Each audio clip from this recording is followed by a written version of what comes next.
Bonsoir à tous. Donc, bienvenue à vous à ce rendez-vous numéro 4 de notre cycle de web rencontres mensuelles sur les questions et les enjeux d'accessibilité alimentaire. Donc, ce sont des rendez-vous tous les mois qu'on a démarré depuis novembre et qui vont durer jusqu'en juillet.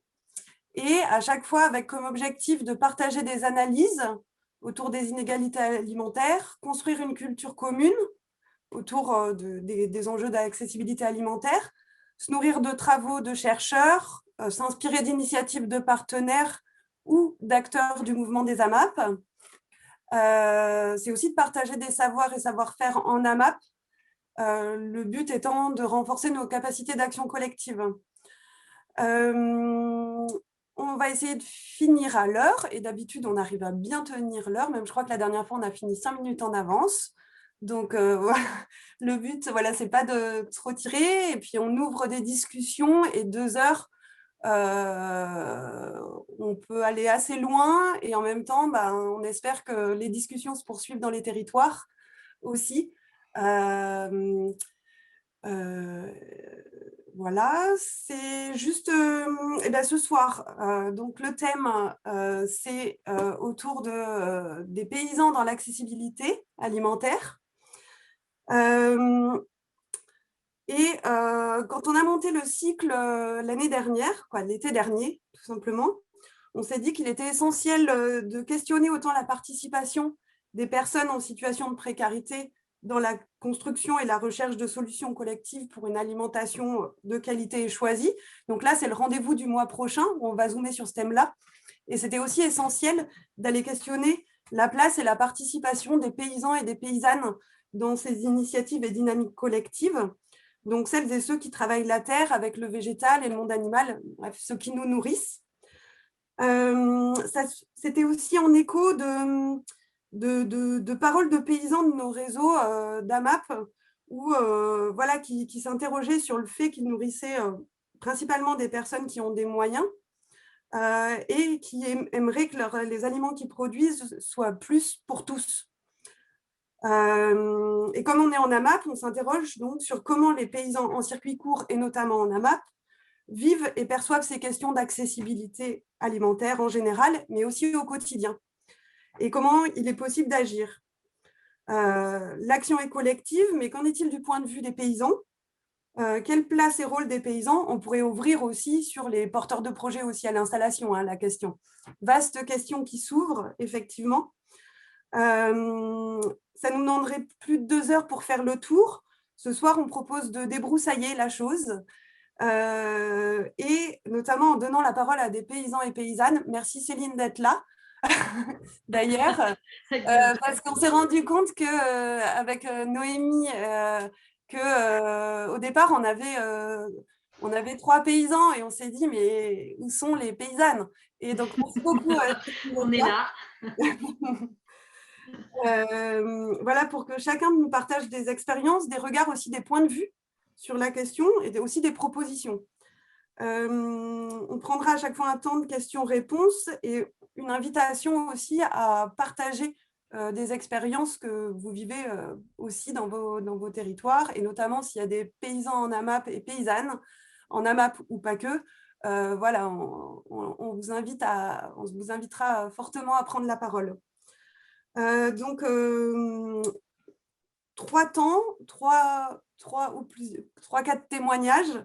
Donc, un premier témoignage de Willy et Céline, donc, qui sont maraîchers du panier de Gib à Marseille. Voilà, c'est une initiative collective de paniers solidaires accompagnée par les paniers marseillais et le Secours populaire.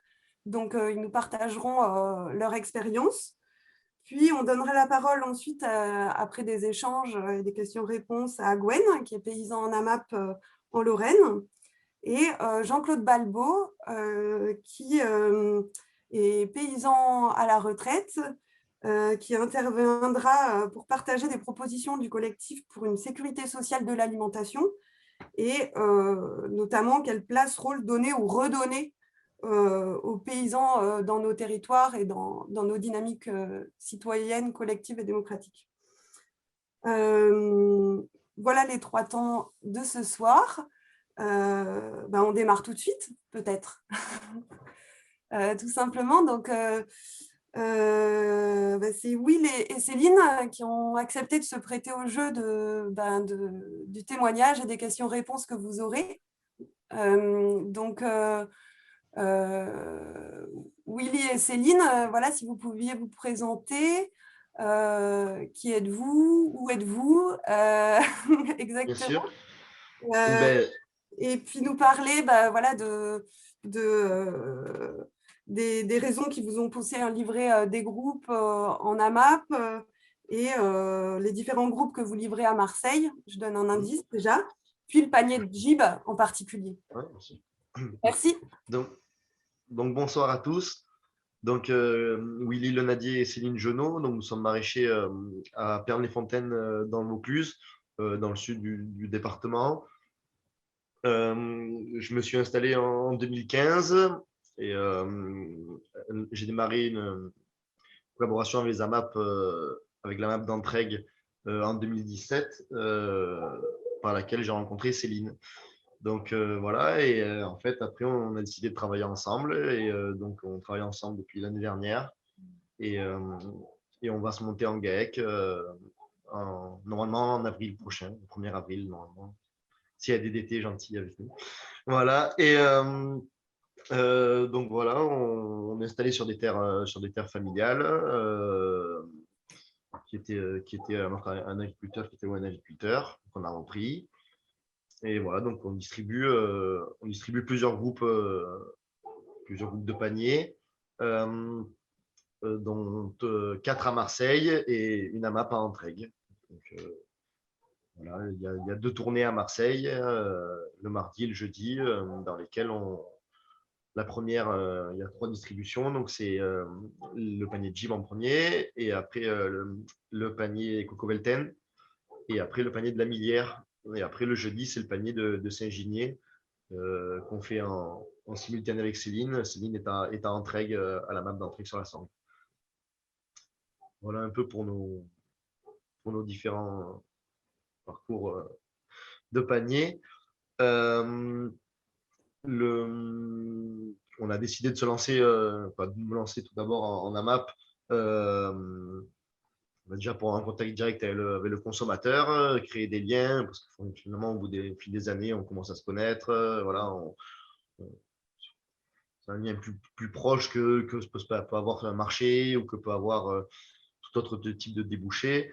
Voilà, et puis après aussi également la garantie de notre débouché, et pouvoir planifier nos cultures, savoir ce qu'on peut produire, ce qu'on va produire. Voilà, toutes ces choses-là fait qu'on s'est dirigé vers le direct et vers les paniers AMAP et paniers marseillais. Voilà pour la présentation. Et du coup, tu livres le panier de Gib. Oui, voilà, c'est ça. Qu'est-ce que c'est le panier de Gib? Tu peux nous le présenter? Donc en fait, au panier de Jib, donc la lutte de distribution se fait au siège du secours populaire Marseille Centre, donc dans le 14e. Il y a 47 paniers qui sont distribués, 42 paniers dits solidaires et 5 paniers dits classiques. Voilà, donc ça a été mis en place par le Secours populaire et les paniers marseillais, par Hélène du Secours et Agnès des paniers marseillais. Euh, euh, voilà, donc en fait, c'est tous les mardis, donc une distribution classique, finalement, qui se passe maintenant comme toutes les autres, hein, voilà, et, euh, et à travers laquelle donc les 42 bénéficiaires du panier dit solidaire ont une participation plus faible que le coût du panier classique, pour la même composition. Voilà, donc nous, on trouvait ça vachement chouette de pouvoir participer à un projet d'accessibilité alimentaire pour des personnes, voilà, de faire partie du projet, d'être le producteur, voilà, référencé. Et voilà, c'est sympa voilà, de pouvoir apporter à toutes ces personnes qui en auraient pas peut-être bénéficié Voilà, sans ce projet-là. voilà, c'est ça, totalement. Ouais. Et si tu peux nous parler un petit peu de justement cette rencontre avec les adhérents de ce groupe, voilà, comment étaient les premières livraisons, la rencontre entre toi et eux, et puis aujourd'hui, comment ça se passe au quotidien Ouais, ça se passe bien. Voilà, ils sont mis à apprendre, à comprendre voilà, le métier de paysan, la nationalité, parce que c'est vrai qu'ils avaient peut-être pas trop conscience pour certains au début, et finalement, ça se passe plutôt bien. J'ai un coup de main pour la distribution, comme dans différentes maps. C'est vrai que aujourd'hui, ça se passe comme toute autre map, finalement. Voilà. Avec des bénévoles qui distribuent. Voilà, c'est ça. Pour maintenant, c'est vraiment, ça se passe vraiment bien. C'est vrai que voilà, au début, il y a eu un peu voilà, différentes explications à donner sur, voilà, sur les productions, les tomates. Ouais, quand on a les tomates, faut pas voir qu'on les plante. Voilà, et c'est vrai qu'il y avait un peu des choses comme ça, mais c'est vrai que c'était. Comme il y a souvent d'ailleurs avec des AMAP en milieu Urbain, citadin, milieu urbain, où il y a quand même souvent une déconnexion par rapport. Ouais, par rapport à Par la rapport réalité à de la la ruralité. du travail du paysan. Et alors, il y a la question qu'on avait vue aussi, c'est voilà, est-ce que ça veut dire que tu as des prix faibles? Voilà, la question du financement. La Voilà, question du financement. Donc, en fait, le Secours populaire me paye directement.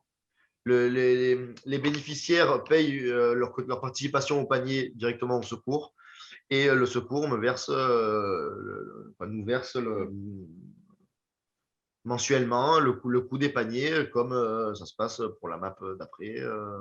Mais le Secours populaire a un financement de. Voilà, donc après, Voilà. le Secours populaire bénéficie pour toutes ces actions de financement. Et donc là, principalement, je crois que c'est des entreprises marseillaises qui financent les paniers. Et apparemment, il y a un projet de panier avec une participation pour chaque personne qui prendrait un panier reverserait, je ne sais plus si 50 centimes ou 1 euro pour faire bénéficier un panier solidaire, en fait, quoi. Voilà, donc en fait, il y aurait un peu ce roulement-là aussi voilà, au niveau du financement. Et pour toi, qu'est-ce qui rend faisable ce projet, en fait? Qu'est-ce qui manquerait aujourd'hui dans. Déjà, le projet, il est là parce que voilà, des bénévoles, des acteurs des paniers, des acteurs de différents groupes ouais, y ont cru et ils se sont mis voilà, dans le combat de faire bénéficier à ces familles-là des paniers. Et après, bien évidemment, chercher des donateurs. Et donc, ça s'est fait de plusieurs façons. Là, je crois que chaque année, on a toujours une année d'avance ou deux années d'avance pour les financements. Et après, c'est aussi dans sa globalité. Donc, il y a une campagne au sein des paniers marseillais où les bénéficiaires de paniers dans d'autres quartiers peuvent contribuer au financement de ces paniers-là, et éventuellement pour aussi en créer d'autres dans leur propre panier, quoi. Voilà, il y avait une volonté voilà, des paniers marseillais d'élargir la zone de distribution, que ce ne soit pas uniquement dans le 14e à Gilles, que des paniers solidaires peuvent être mis en place, que dans chaque groupe, il peut y avoir quelques paniers solidaires. Et tout ça, voilà, tout ça dépend aussi de l'action de chacun, et peut-être aussi de l'action déjà des différents adhérents des autres groupes, quoi. Si, je sais pas, je ne suis pas comptable, mais est-ce que si un groupe de 30 individus donne 10% en plus, ben, ça peut faire 2-3 paniers solidaires, voilà. Et peut-être aussi des projets comme ça, sans dépendre de sociétés qui peuvent peut-être donner une année ou 2 ans, mais pas donner la troisième, puis éventuellement redonner la quatrième. Voilà, après, c'est vrai que c'est plus aléatoire. On verra, il y a d'autres, je pense qu'il y a pas mal de questions dans le chat, mais une Ouais, petite je veux bien dernière répondre parce que Oui, sur je suis un les… peu nouveau pour nous, tout ça, donc on essaye de faire au je mieux. Mais... relève quelques questions. Alors, juste une petite dernière qu'on avait Oui. réfléchi avec Gwen et Florent.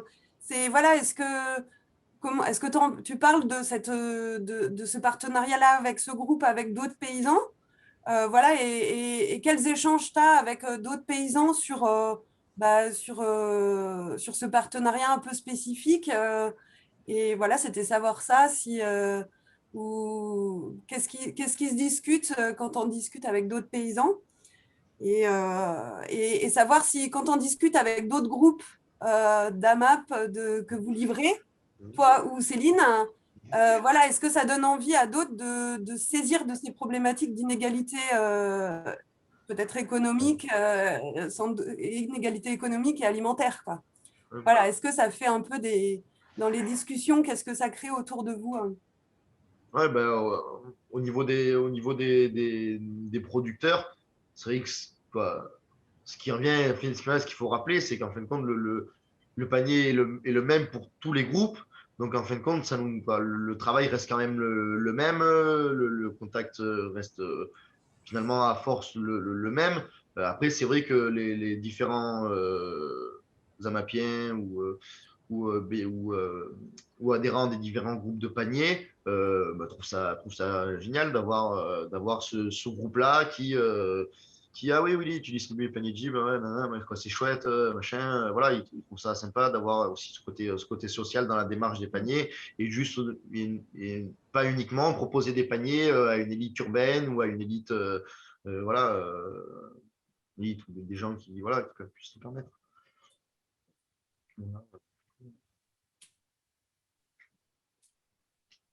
Geneviève, alors est-ce que tu identifies des Oui, questions je peux regrouper deux questions. Enfin, il y a pas mal de questions, mais je Ouais. pense que vous avez déjà répondu à certaines sur les financements, sur la démarche, sur le lien direct que vous pouvez avoir avec les bénéficiaires. Donc, a priori, oui, hein, puisqu'ils participent aux distributions, visiblement. Après, il y a deux questions qui peuvent se rejoindre. C'est par rapport à comment on pourrait dire, instabilité, c'est un mot qui me plaît pas beaucoup, mais c'est un public qui parfois peut avoir peu de visibilité sur un long terme, un moyen terme. C'est-à-dire, donc, est-ce que c'est le public que vous avez en face de vous, est-ce qu'il change souvent? C'est-à-dire, est-ce que d'une semaine sur l'autre, par exemple, vous avez une volatilité des paniers, des personnes qui sont là une fois, qui sont pas là la prochaine fois. Donc voilà. Pour rejoindre avec une autre question, est-ce que ce sont toujours les mêmes familles ou les mêmes personnes qui bénéficient des paniers ou est-ce qu'il y a une rotation? Ouais. Et qui peut rejoindre la question qui s'affiche, comment les familles sont choisies. Vous voyez, il y a Ouais, bien sûr, bien sûr. du fonctionnement. Donc, Et puis, pour faire une dernière question, comme ça, vous aurez tout. ouais. Non, On non, va mais essayer de tout ça rappeler. ça se rejoint quand même hein, par rapport au fonctionnement. C'est, à votre avis, est-ce que c'est important que des bénévoles ou des médiateurs, entre guillemets, puissent être très présents au départ pour amorcer le projet ou pas? Par rapport, vous, à ce que vous avez vécu au démarrage de Oui, ces lancements de panier? je pense que les bénévoles et les médiateurs sont indispensables pour le démarrage du panier. Même encore aujourd'hui, toujours des bénévoles du secours sont là en plus pour épauler la distribution, surtout pour faire l'appel, pour faire des choses de présence comme ça. Après, donc, les familles qui bénéficient du panier solidaire sont des familles inscrites au secours populaire, euh, qui sont il y en a qui sont là depuis le début, il y en a qui ont changé parce que ils n'avaient plus la possibilité de trop s'impliquer à cette période-là, parce que aussi, après en ayant bénéficié pendant une saison, parce que donc les contrats sont élaborés comme des contrats classiques pour une saison de 6 mois, il me semble bien. Voilà, donc elles sont. Voilà, après, il y en a qui disent d'elles-mêmes, ça y est, on a pu en bénéficier pendant 6 mois, ça nous a voilà, apporté une ouverture sur l'alimentation bio, sur la production locale. Et bam, une autre vient. Et voilà. Et après, en fait, Il y a un petit noyau depuis le début, des gens les plus impliqués, et après un petit peu de rotation autour. Voilà. Ça se Et passe. pour mobiliser la participation des Amapiens, alors quels qu'ils soient d'ailleurs, hein, je pense, est-ce que vous les avez mobilisés avec des animations, par exemple, de type visite de ferme ou autre, pour un petit peu que les personnes se sentent vraiment partie prenante du projet? Ouais, ben, en fait, donc il y a des animations en interne au secours auxquelles on ne participe pas parce que souvent c'est un autre jour de la semaine le matin, parce que c'est vrai qu'on rappelle qu'on est quand même à 80 ou 90 km du lieu de distribution. Euh, donc il y a des animations, donc comment cuisiner. Il s'était fait un gros repas avec les légumes de la semaine. Ils avaient tous gardé les paniers. Ils avaient tous laissé les paniers au secours. Ils avaient fait l'animation au niveau du repas. Je sais qu'il y a beaucoup de stagiaires sur la nutrition qui viennent et qui ont des projets aussi avec eux directement. Il y Euh, avait une visite de la ferme qui était programmée le printemps dernier, mais qui n'a pas pu avoir lieu. voilà. Alors, déjà que c'était compliqué par rapport au fait que le projet du secours était de mettre en place un bus à disposition du groupe pour que tout le monde puisse venir. Parce que certains ne sont pas véhiculés. Souvent, beaucoup viennent chercher en bus leur panier. Et c'est vrai que il y a quand même le coût du bus, voilà, l'organisation, le Covid n'aide pas. Et puis après aussi, Mais est-ce que le ça coût du se bus, fera. oui, est-ce que le coût du bus serait pas plus intéressant de le revaloriser en panier pour d'autres familles? Voilà, après, il y a un peu tout ça qui se pose. Ça, c'est vrai que c'est vraiment l'aide du secours qui gère ça et je pense qu'il fait de son mieux. Voilà, mais tout le monde est la bienvenue. Tout le monde est le bienvenu. Alors, il y a plein de questions. Alors après, il y a Ouais. peut-être Gwen qui pourra, enfin, peut-être les personnes, il ne faut pas hésiter non plus à les poser en live. J'essaye de les J'essaie de les rassembler. voir aussi, mais ça passe vite. Voilà, j'essaye d'être vigilante pour. Alors, il y a une question intéressante de Jean-Valéry de Lorraine qui demande si les bénéficiaires se sentent partie prenante de l'action de soutien des AMAP en fait à l'agriculture paysanne. C'est-à-dire, vous êtes solidaire des Oui, familles, bien sûr. vous, Ouais, AMAP, mais solidaire de l'agriculture paysanne. Est-ce que vous sentez je pense qu'en ce soutien? en premier temps, pas directement, mais je sens qu'au fil des saisons, ils se sentent bien évidemment beaucoup plus impliqués. Voilà, quand on leur parle du travail, quand on voit les légumes, voilà, et je pense qu'il y a quelque chose qui est mis en place. Oui, bien évidemment que je pense qu'ils se sentent tout à fait concernés par ma production, par notre production et par nos différents aléas climatiques et nos différents aléas quotidiens, quoi. Bien sûr, bien sûr.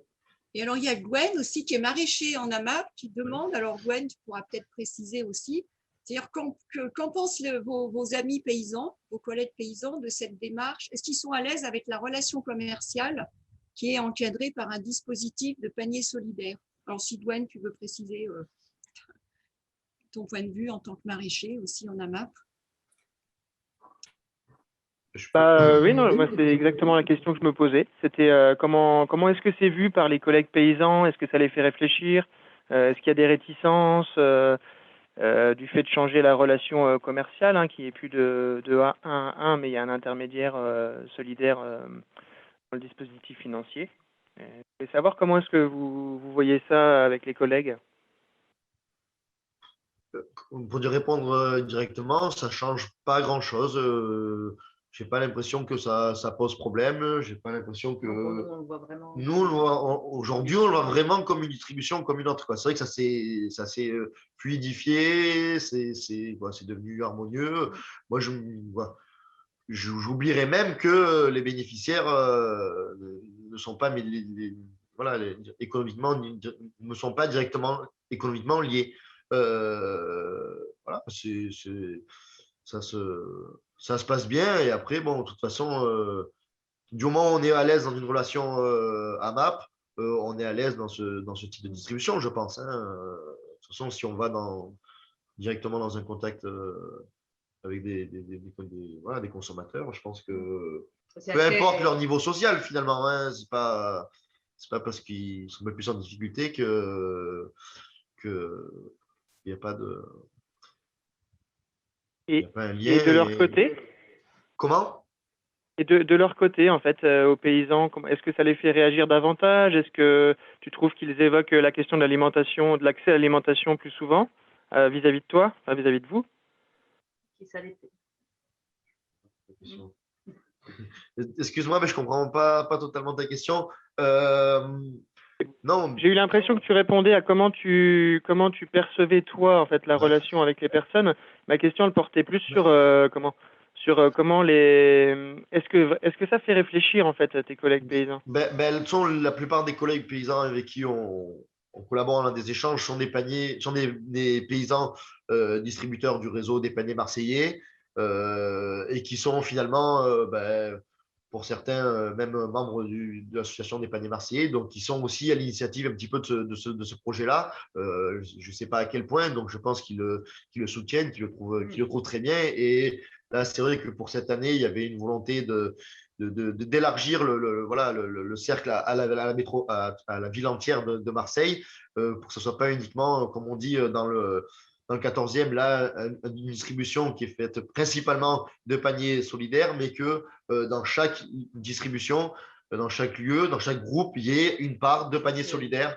Et donc, en fait, ce qui est réfléchi et travaillé actuellement, bon, les paniers marseillais pourraient plus le confirmer que moi, mais c'est cette volonté-là d'élargir ça. Donc, je pense que tous mes confrères des paniers marseillais soutiennent cette démarche et aimeraient continuer, aimeraient y collaborer. Voilà, et après, de toute façon, c'est la plupart de nos relations directes. Oui, c'est bien accueilli logiquement. Oui, voilà, c'est quand même une démarche qui est bonne pour tout le monde. Est-ce qu'il y a d'autres Merci. Est-ce qu'il y a d'autres questions, je sais pas si ça... Geneviève? Alors oui, il y a d'autres questions. Alors peut-être on s'éloigne, elles sont toutes intéressantes, on s'éloigne peut-être un tout petit, enfin, quoique tout est tellement lié entre paysans, amapiens et quel que soit le niveau effectivement social de l'amapia. C'est-à-dire, on se demande comment les amapiens peuvent mettre en place la solidarité, mais ça, c'est presque typiquement c'est presque la thématique du cycle annuel, enfin du cycle de l'année, comment en tant qu'AMAP, on peut mettre en place toute cette solidarité, amapien ou paysan. Et alors, il y a une question qui est sur est-ce qu'il y a un dispositif de formation ou d'insertion socio-professionnelle lié à ces paniers solidaires, alors que ça soit tant du côté du secours populaire que du côté paysan. Alors, alors c'est Franck qui pose la question. Si je comprends bien, est-ce que ça voudrait dire que ces personnes précaires peuvent être insérées, selon s'il y a besoin ou pas d'insertion, grâce en travaillant auprès d'un paysan. Je ne sais pas si j'ai bien compris la question. Ça pourrait, pour le moment, c'est pas quelque chose qui a été mis en place ni peut-être trop évoqué. Après, vraiment le problème que nous auquel on est confronté, c'est que à Marseille, il n'y a pas d'agriculteurs, on est loin. Ça serait peut-être plus facile dans un réseau,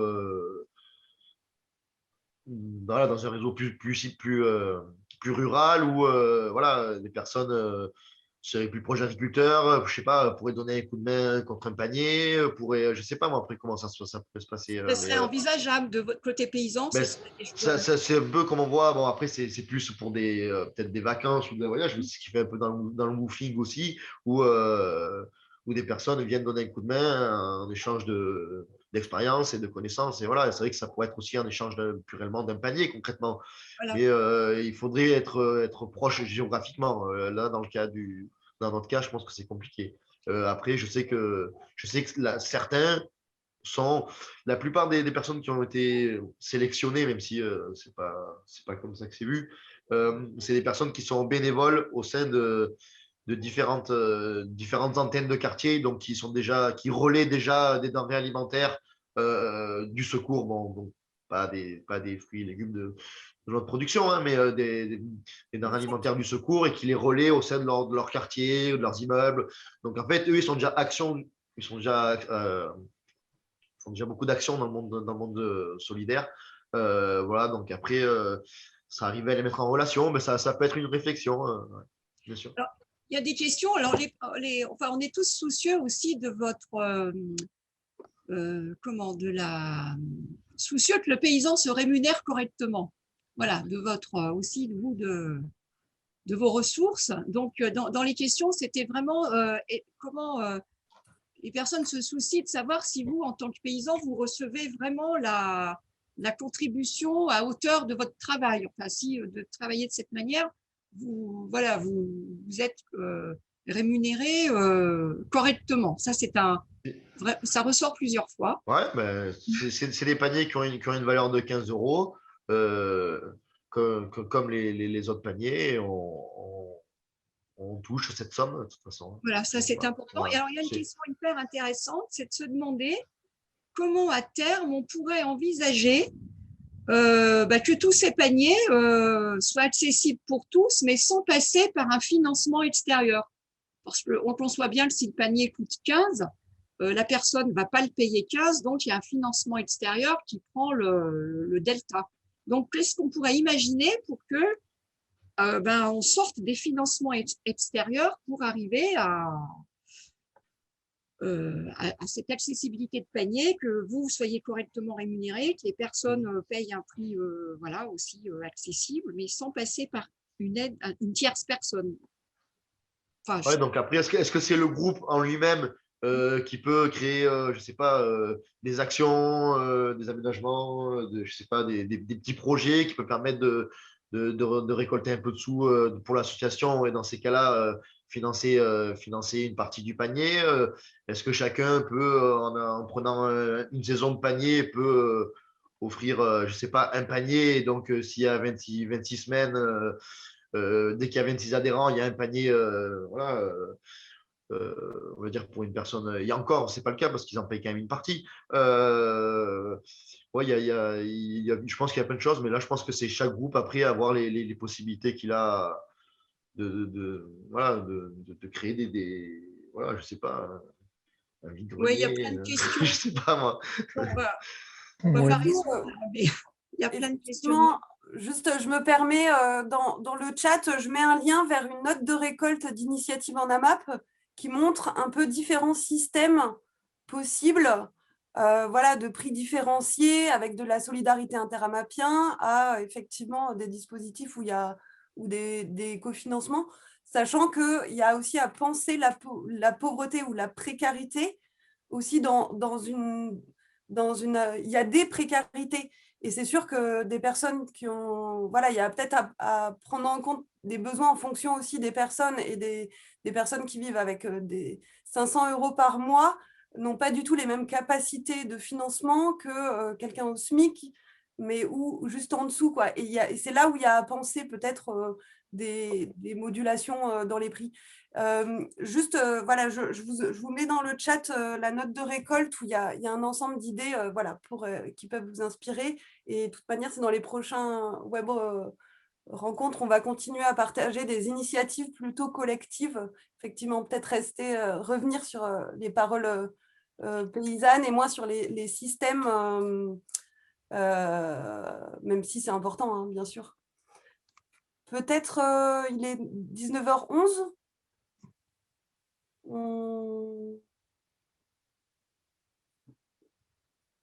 On passe au prochain témoignage ou Ouais, mais en tout cas, Vas-y, Willy, pardon. en tout cas merci de nous avoir écoutés. J'espère que on a pu répondre un peu à vos questions et voilà. Moi, j'ai une… Oui, et vous, Willy et Céline, vous, Oui. en tant que paysans, travailler avec ces publics très mêlés, vous avez… qu'est-ce que vous en retirez, vous, de manière très positive? C'est le bénéfice pour vous, quelque part. Nous, c'est chouette de pouvoir apporter, voilà, comme on a dit, des légumes à des personnes qui ne seraient pas venues directement dans un autre groupe ou ne seraient pas venues directement. Mais il y a quand même, de toute façon, le plaisir général, comme tout panier distribué en AMAP, que ce soit une famille, voilà, peu importe quoi. Ça reste des gens comme tous les autres, quoi. Et c'est vrai que c'est, voilà. aujourd'hui, ça fait plus de différence majeure, quoi. De toute façon, c'est vraiment, ça a été l'intégration. Et c'est pour ça que je pense que la volonté des paniers marseillais de vouloir intégrer des paniers solidaires dans différents Dans groupes, chaque groupe, c'est une bonne chose. c'est vraiment pour,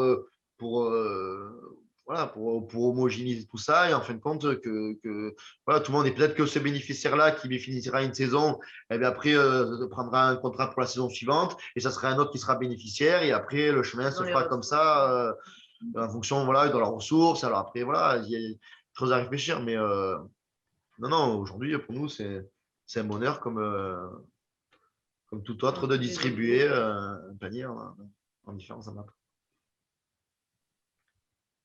Il y a 2 personnes qui ont demandé la parole, c'est Eric et Gwen. Gwen, vas-y. Oui, moi j'avais une petite question parce que là on est dans un cycle où on parle beaucoup de l'accessibilité à l'alimentation de qualité. On met beaucoup en avant la question du prix, ce que je comprends, mais je me posais aussi la question de la préoccupation en fait. Et est-ce que et j'entendais parler tout à l'heure de médiateurs pour commencer au début des engagements dans les paniers.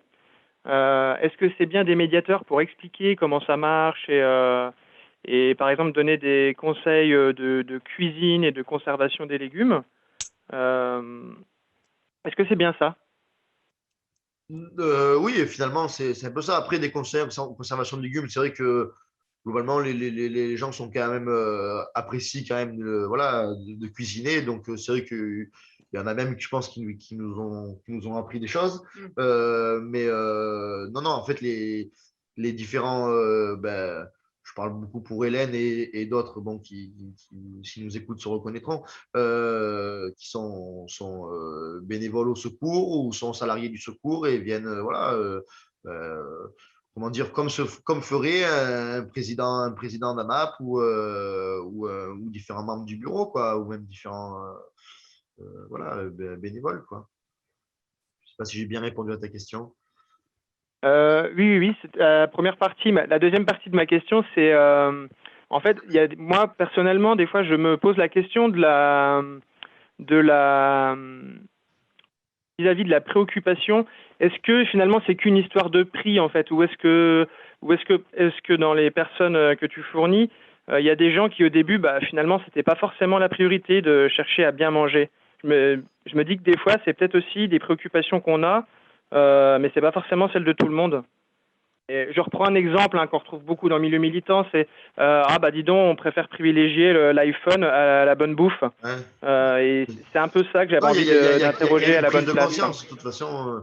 Je pense que, mais que ça soit, je pense, dans tout panier distribué, je pense que les gens, bon, nous on le voit, bon, ça fait 3 ans qu'on distribue un app, bon, voilà, des gens qui sont là depuis le début et que finalement, petit à petit, se sentent de plus en plus concernés. Ah, maintenant, quand la semaine, on n'a pas notre panier parce que c'est Joker ou parce que c'est la semaine de Noël, voilà, de suite, ça m'a manqué. Je pense que tout le monde perçoit petit à petit voilà, l'intérêt de manger des bonnes choses, quoi, de toute façon. Hein. Je pense que c'est quoi. Tout le monde doit s'en rendre compte, je pense. Merci. De rien, avec plaisir.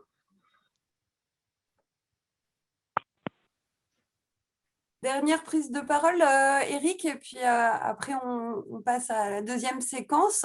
En tout cas, il y a beaucoup de monde qui vous remercie de témoignages dans le chat. Ouais, ça nous fait plaisir pour la première, c'est chouette.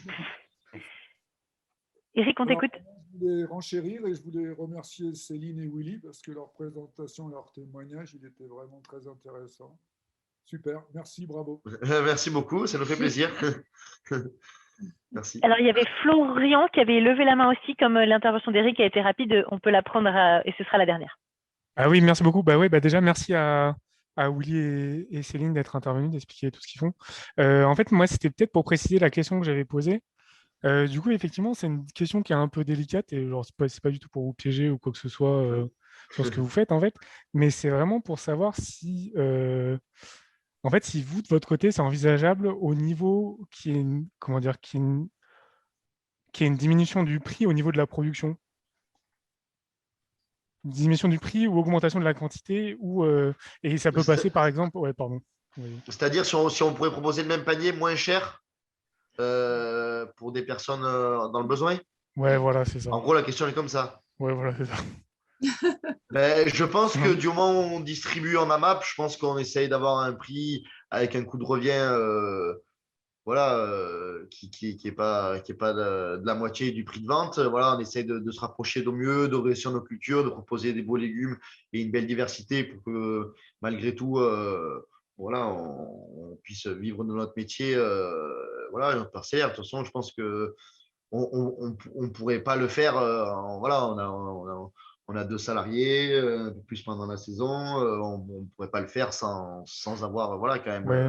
un En fait, non, EBE pour parler ouais. concrètement, un EBE voilà, restant. Et surtout qu'en fait, il y a les 90 km, 80-90 km de trajet qui nous séparent. Donc, en plus, qui engendre quand même malgré tout un coût non négligeable au sein de la distribution. Ouais, en fait, ouais, non, la question, pour être précis, c'est pas est-ce que vous pouvez le faire? Parce qu'en fait, en fait, on se doute que vous pouvez pas le faire, sinon, enfin, sinon vous le feriez, je suppose. Mais Ouais, du ben on coup, fait comme on c'est fait en plutôt AMAP, quoi. C'est qu'est-ce que qui, s'il y a voilà. une bonne récolte, eh ben, il y a plus. Voilà, après, Oui. Ok, c'est le principe AMAP. ok, merci. De rien. Eh bien, là, on va vraiment passer au temps suivant. Merci Allez. encore, Willy et Céline, pour votre témoignage. Merci à tous de nous avoir écoutés. Et Merci. puis, du coup, le deuxième temps de cette soirée, ça va être une intervention de Gwen. Gwen, du coup, qui est maraîcher et qui est adhérent à l'Oramap et qui est aussi au collectif du Miramap. Je vais te donner la parole. Eh ben, bonsoir cette fois, parce que j'ai pas été poli la première fois. Donc Gwen, je suis maraîcher près de Nancy, à 45-50 minutes de Nancy. Et donc je suis en 3e année d'installation en maraîchage. C'est du maraîchage en agriculture paysanne, où je cultive des semences paysannes. Et un truc qui m'est très cher, c'est que je suis maraîcher en AMAP.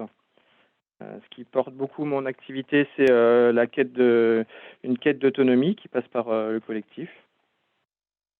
Et donc là, c'est la question de l'accessibilité.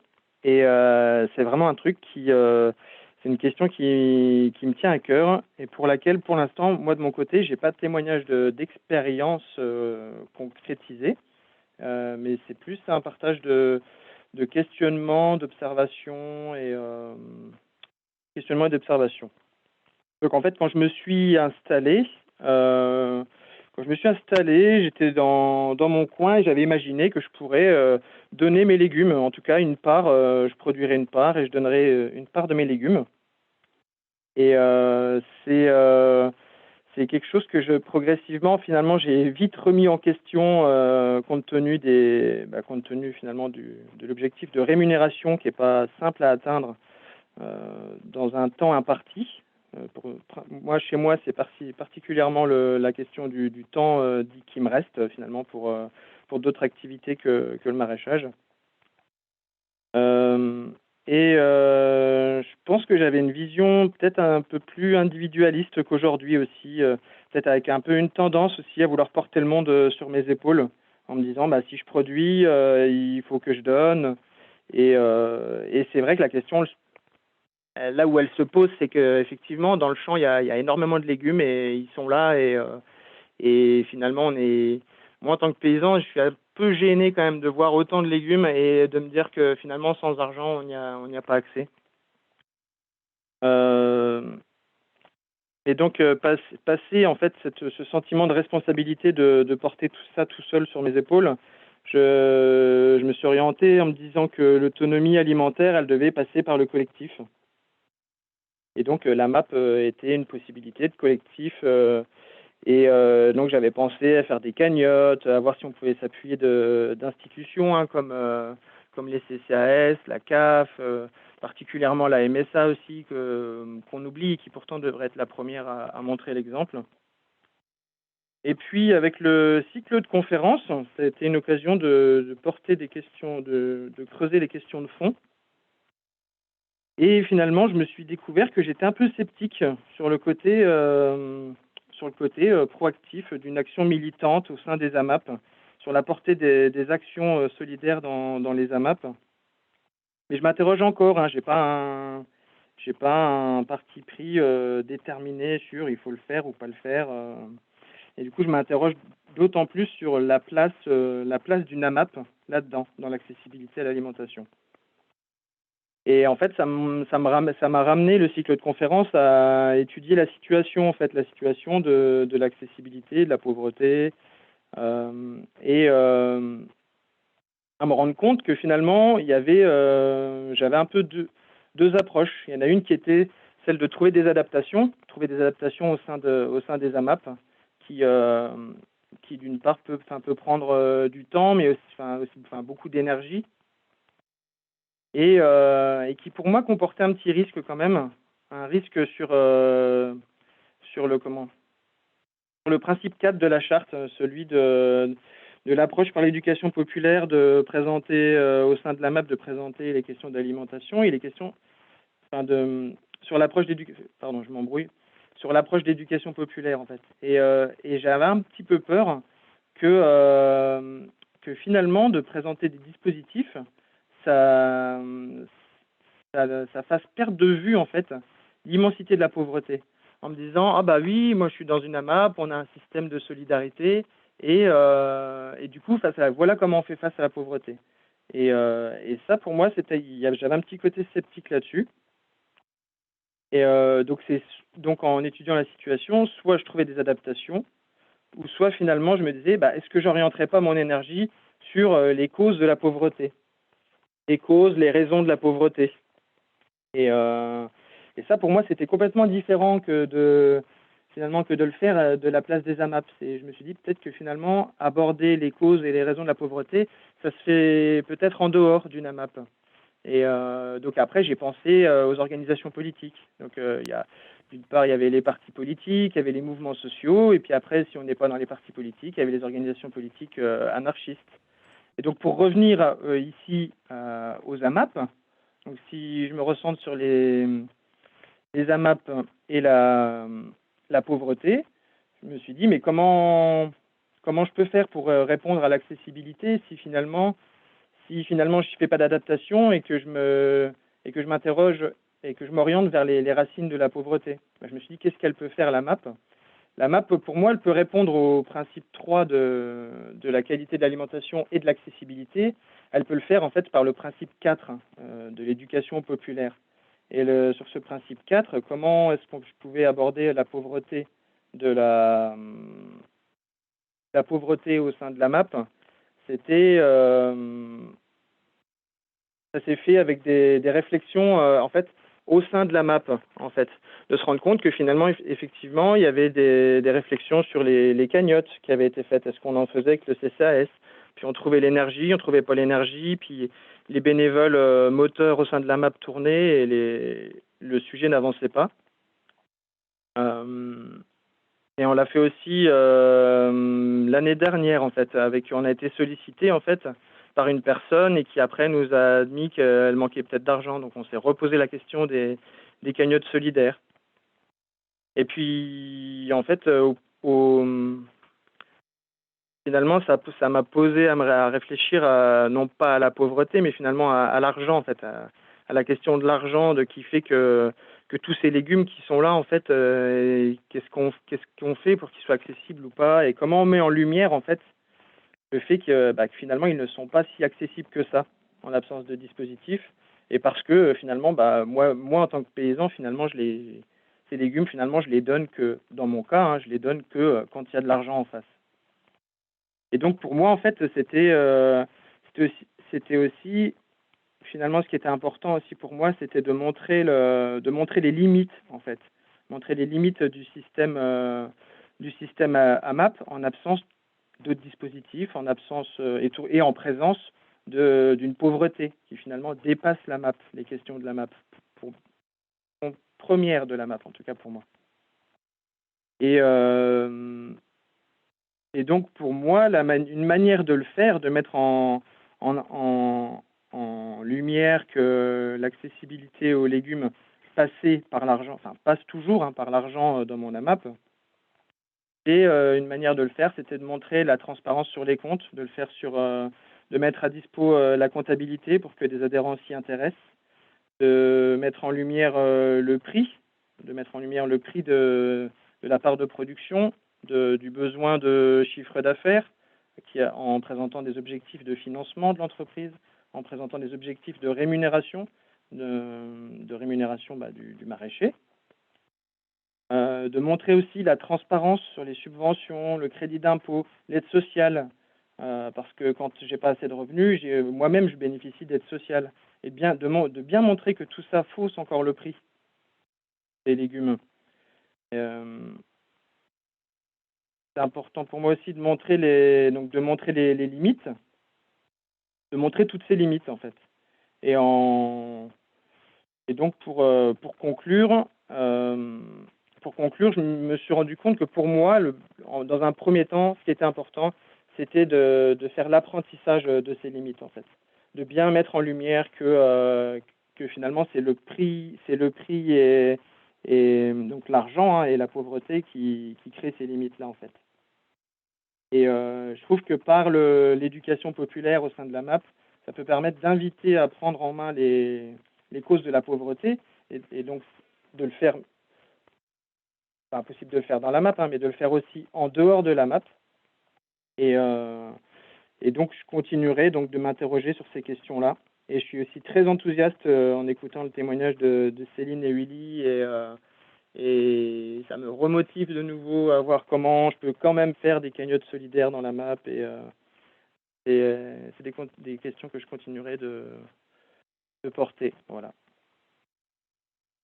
Tout pour moi. Une présentation pour l'instant.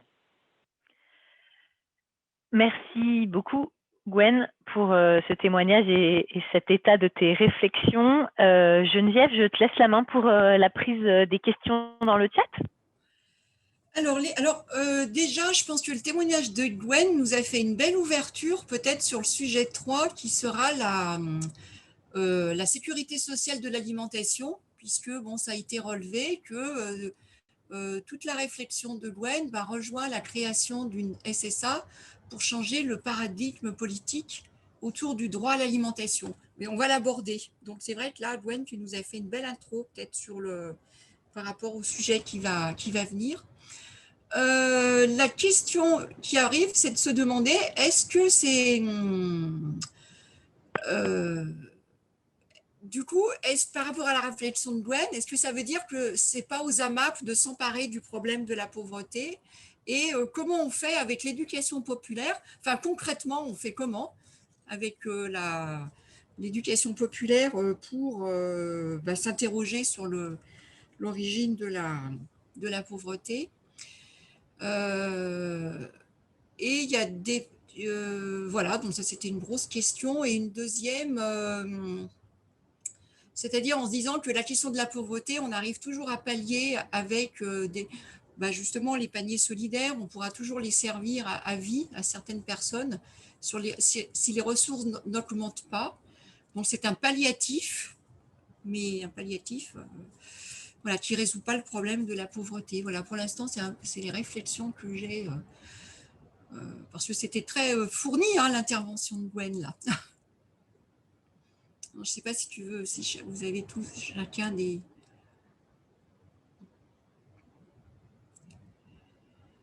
Non, c'est bon. Ah, Marc, voilà.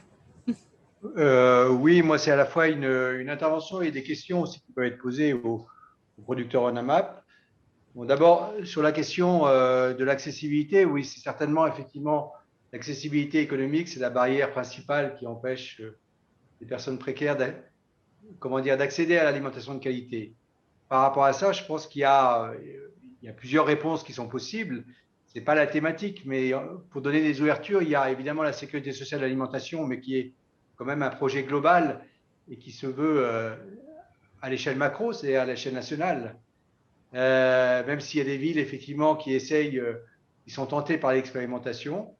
Il y a d'autres choses qui ont été proposées, notamment par 25, et qui avaient été proposées par le CESE, le Conseil économique et social, qui est le revenu social minimum garanti, qui est de permettre de relever les minima sociaux. Ça, c'est aussi une réponse économique. Et puis, il y a des réponses telles que c'est pratiqué dans les paniers marseillais ou dans les AMAP en Île-de-France, en Hauts-de-France par exemple, qui est qu'effectivement, il y a un dispositif de solidarité financière qui est mis en place. Alors, dans le cadre des paniers Marseille, c'est à la fois des entreprises privées, des fondations qui soutiennent effectivement ces initiatives, mais c'est aussi l'opération Adopte ton panier, dans lequel effectivement les AMAPiens, ceux qui adhèrent au panier marseillais, sont solidaires des personnes en difficulté. Alors, il y a effectivement plein de solutions possibles. Ça, c'est le premier point. Mais pour répondre à ça, je pense qu'il y a l'accessibilité économique, mais il y a aussi l'accessibilité pratique. C'est-à-dire qu'on se rend compte qu'il y a beaucoup d'endroits dans lesquels il y a ce qu'on appelle des déserts alimentaires et dans lesquels il n'y a pas d'offre d'alimentation de qualité. Ça, c'est la première chose. Et que suivant effectivement les quartiers, suivant les zones rurales, il y a déjà effectivement à créer des AMAP qui permettent de faire des propositions qui soient différentes. Bon, après, il y a aussi la partie culturelle, citoyenne, etc. Moi, j'aimerais poser une question, c'est-à-dire que je pense qu'il y a quand même des initiatives qui peuvent être intéressantes à créer, notamment tout ce qu'on pourrait appeler, tout ce qui est organisé au niveau des surplus de production ou du gaspillage alimentaire. C'est-à-dire qu'on sait qu'il y a beaucoup d'associations qui travaillent sur le glanage, il y a beaucoup de produits qui sont forcément laissés dans les fermes. Moi, pour avoir été en AMAP depuis 20 ans, je savais que c'était mon paysan, il y avait beaucoup de légumes qui restaient et qui finalement se perdaient. Et par manque de temps, ils ne pouvaient pas être écoulés. Les produits aussi qui restent à la fin du marché et finalement s'ils ne sont pas vendus, ils ne peuvent pas être écoulés. Bon, des salades, etc. S'il n'y a pas d'autres distributions, ce n'est pas possible. Donc là, il y a une organisation, à mon avis, des paysans en AMAP sur la question des surplus et de ce qui n'est pas écoulé qui pourrait être intéressante à être réfléchie. Ça, c'est une première réflexion. Je ne sais pas comment on pourrait organiser justement ce type de… enfin, ça demande une organisation à l'échelle des territoires, mais je voudrais avoir vos réactions par rapport à ça.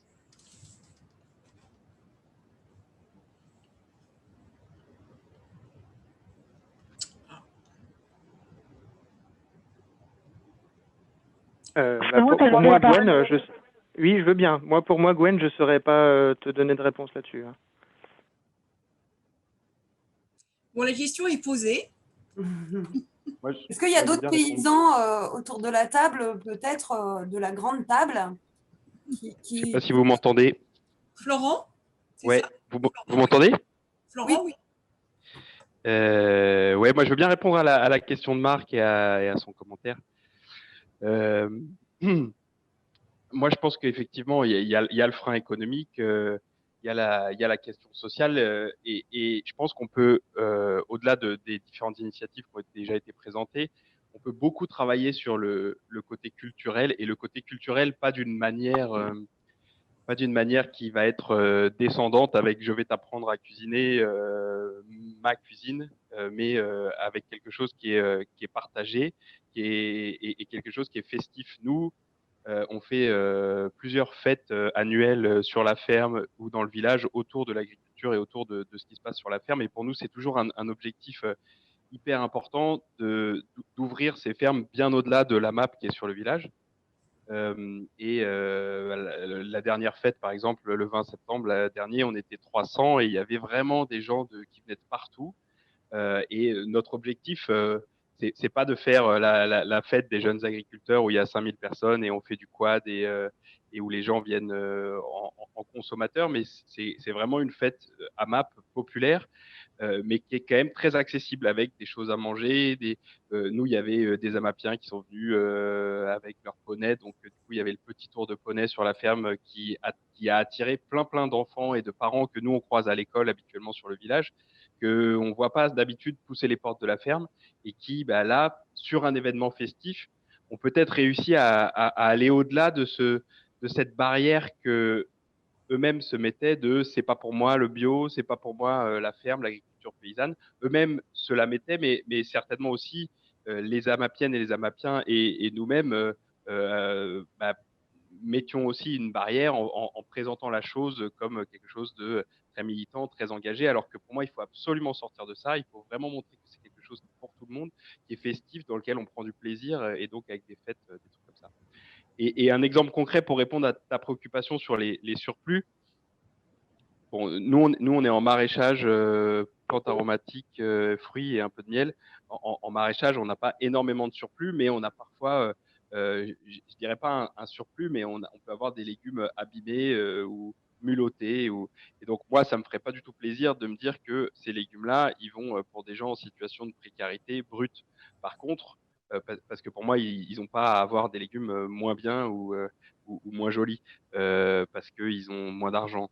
En revanche, ce qu'on a fait, c'est qu'on a fait un partenariat entre la bibliothèque du village et la MAP, et on a fait une fois par mois. Alors ça, c'était pré-Covid.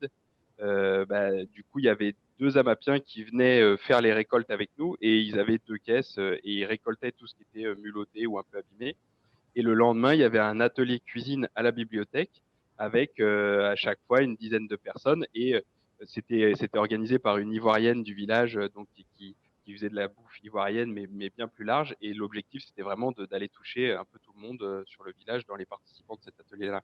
Donc ça, c'était plus à une échelle micro, mais je pense que typiquement, les AMAP, elles peuvent faire des choses comme ça. Nous, c'était l'AMAP qui était motrice avec la bibliothèque. Merci Florent. Il y a Jean-Valérie qui voulait prendre la parole. Alors Jean-Valérie, avant de prendre une petite intervention, est-ce que vous pouvez vous présenter? Voilà, c'est sympa que chacun un petit peu dise d'où il est. Ça, c'est pour répondre à Marie-Jo. Bonsoir, est-ce que l'on m'entend? Oui. Est-ce qu'on m'entend? Oui. Ok. Donc Jean-Valérie de Lorraine, bon, Gwen, on se connaît, on va pas faire semblant, hein. Moi, j'ai témoigné sur les actions qu'on fait dans notre AMAP à la dernière réunion. J'invite les gens à regarder la vidéo qui est disponible, hein, s'ils veulent savoir comment on procède. Et donc, je voudrais faire deux remarques par rapport aux propos de Gwen. Moi, contrairement à ce qu'il pense, moi, je pense que les AMAP ont leur part à faire dans l'accessibilité à l'alimentaire, et notamment aux légumes sains, et même pour le soutien à l'agriculture paysanne, d'autant plus qu'on s'aperçoit que dans les AMAP, nous, on s'est aperçu qu'il y avait des gens qui étaient à des revenus très modestes et qui venaient s'inscrire à la MAP, enfin, que la démarche intéressait. Je pense qu'il faut faire en sorte de les accueillir. Je voulais aussi faire une deuxième remarque par rapport à Gwen qui commercialise tous ces légumes en AMAP, ce qui est le cas aussi dans notre AMAP. Et c'est ce phénomène-là intéressant parce que ça permet de remettre, de se rendre compte du vrai prix des légumes. C'est-à-dire que tous les légumes qui sont cultivés, qu'on fait pousser, vont aux AMAPiens, et donc le prix des paniers des AMAPiens doit subvenir aux revenus du paysan. Et du coup, on arrive de cette façon-là, à savoir qu'est-ce que doivent coûter les légumes. Et c'est vrai que nos supermarchés nous présentent des légumes des fois pas très chers, des fois aussi pas très bons, et où des fois il y a aussi une exploitation sociale derrière. Donc, le fait de commercialiser Conamap permet aussi de se rendre compte des vrais prix des légumes, et puis qu'on a un peu perdu, je pense, on le sait tous, hein, notre budget alimentation a fortement baissé depuis plusieurs décennies. Et c'est vrai qu'on a envie aussi, que je ne sais plus qui le disait, on a envie aussi d'avoir le dernier iPhone à la mode. Et puis, dernière remarque sur la réflexion de Gwen. Il parle de l'éducation populaire. Oui, alors, mais concrètement, Gwen, qu'est-ce qu'on fait avec l'éducation populaire pour réduire la précarité et l'accessibilité alimentaire? Voilà, j'ai terminé.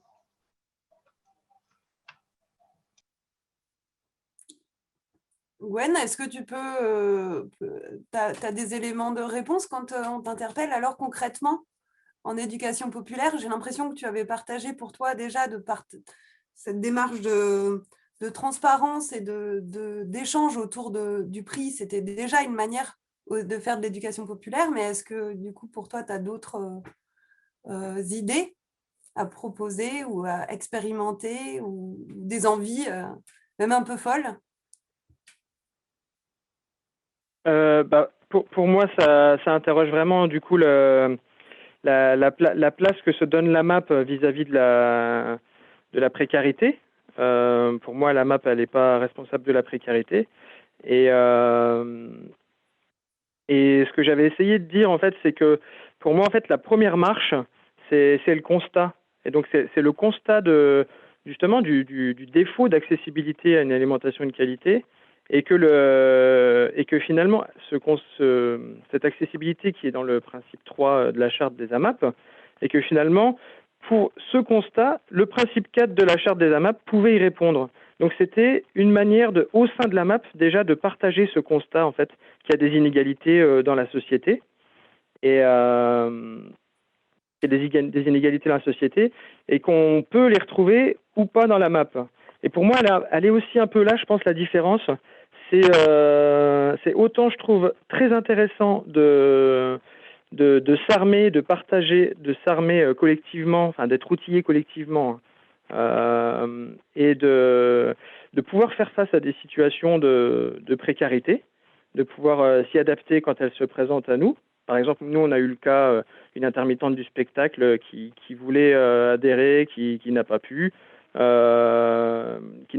et on n'était pas prêt en fait. On a abordé la question de la caisse de solidarité et on n'était pas prêt. Et effectivement, avec le réseau, on pourrait être prêt plus vite.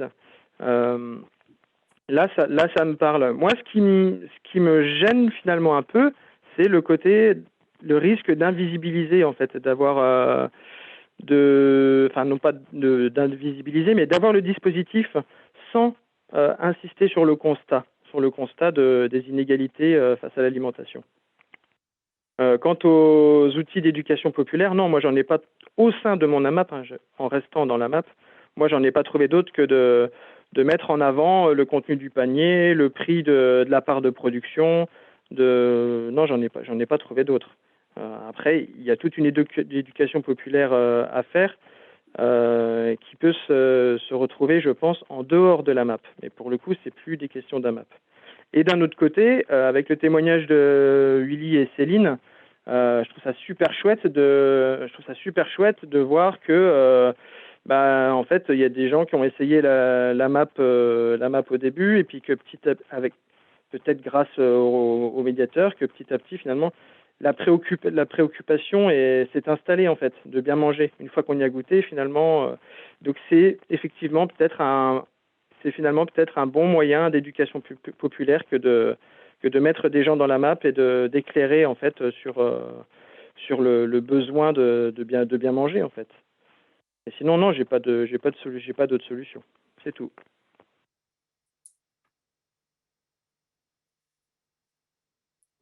Merci. On en est où de notre timing? On a encore 2 minutes, je crois, 2-3 minutes. Alors, il y a alors j'essaye de voir.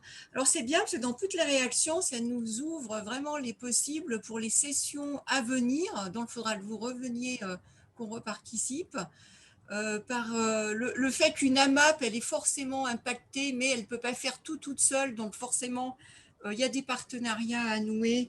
Et ça, ça va être vraiment les prochaines séances sur comment agir collectivement dans un territoire et coopération interassociative, quelle coopération vertueuse. Donc, ça rejoint des thématiques qu'on avait touchées du doigt, donc qui sont peut-être confirmées là. L'ouverture des AMAP à des partenariats.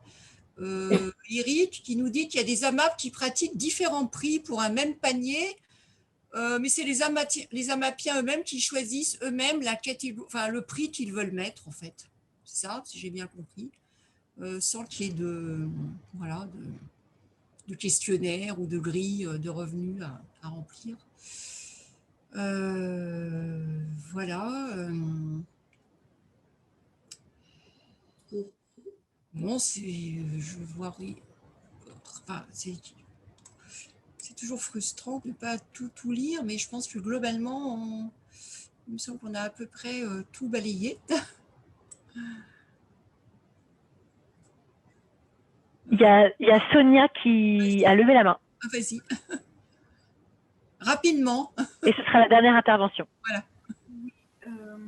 Je vous remercie parce qu'il y a des éléments très intéressants sur des questions que nous, on se pose déjà depuis un moment et on a l'impression de, pour certaines, arriver à avancer, pour d'autres, être vraiment dans le chou ou dans des tentatives non réussies pour l'instant. Et c'est On là ne vous où entend pas bien, excusez-moi, on ne vous entend pas. Parlez plus fort.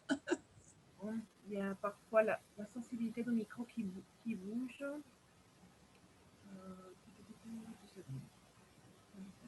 Voilà. J'espère que maintenant vous m'entendez mieux. Du coup, ça va? Le son n'est pas très bon. Aïe. Est-ce que peut-être, sinon, de partager ton témoignage dans le chat Ok. Là, le son, il est vraiment... Dommage. Bon, tant pis.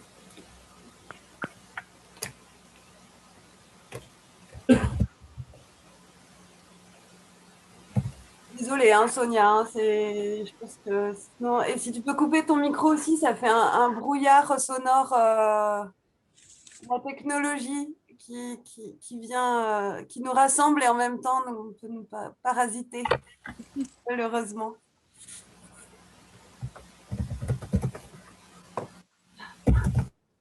Ah, merci. Du coup, est-ce que on monte encore en réflexion, proposition avec Jean-Claude, peut-être? Noémie? Est-ce que... On s'est réparti les choses, comme vous voyez, donc chacun... Mais Noémie, je ne sais pas si tu es avec nous, ou alors je prends le relais. J'ai l'impression qu'il y a peut-être aussi des soucis de son côté. Donc, en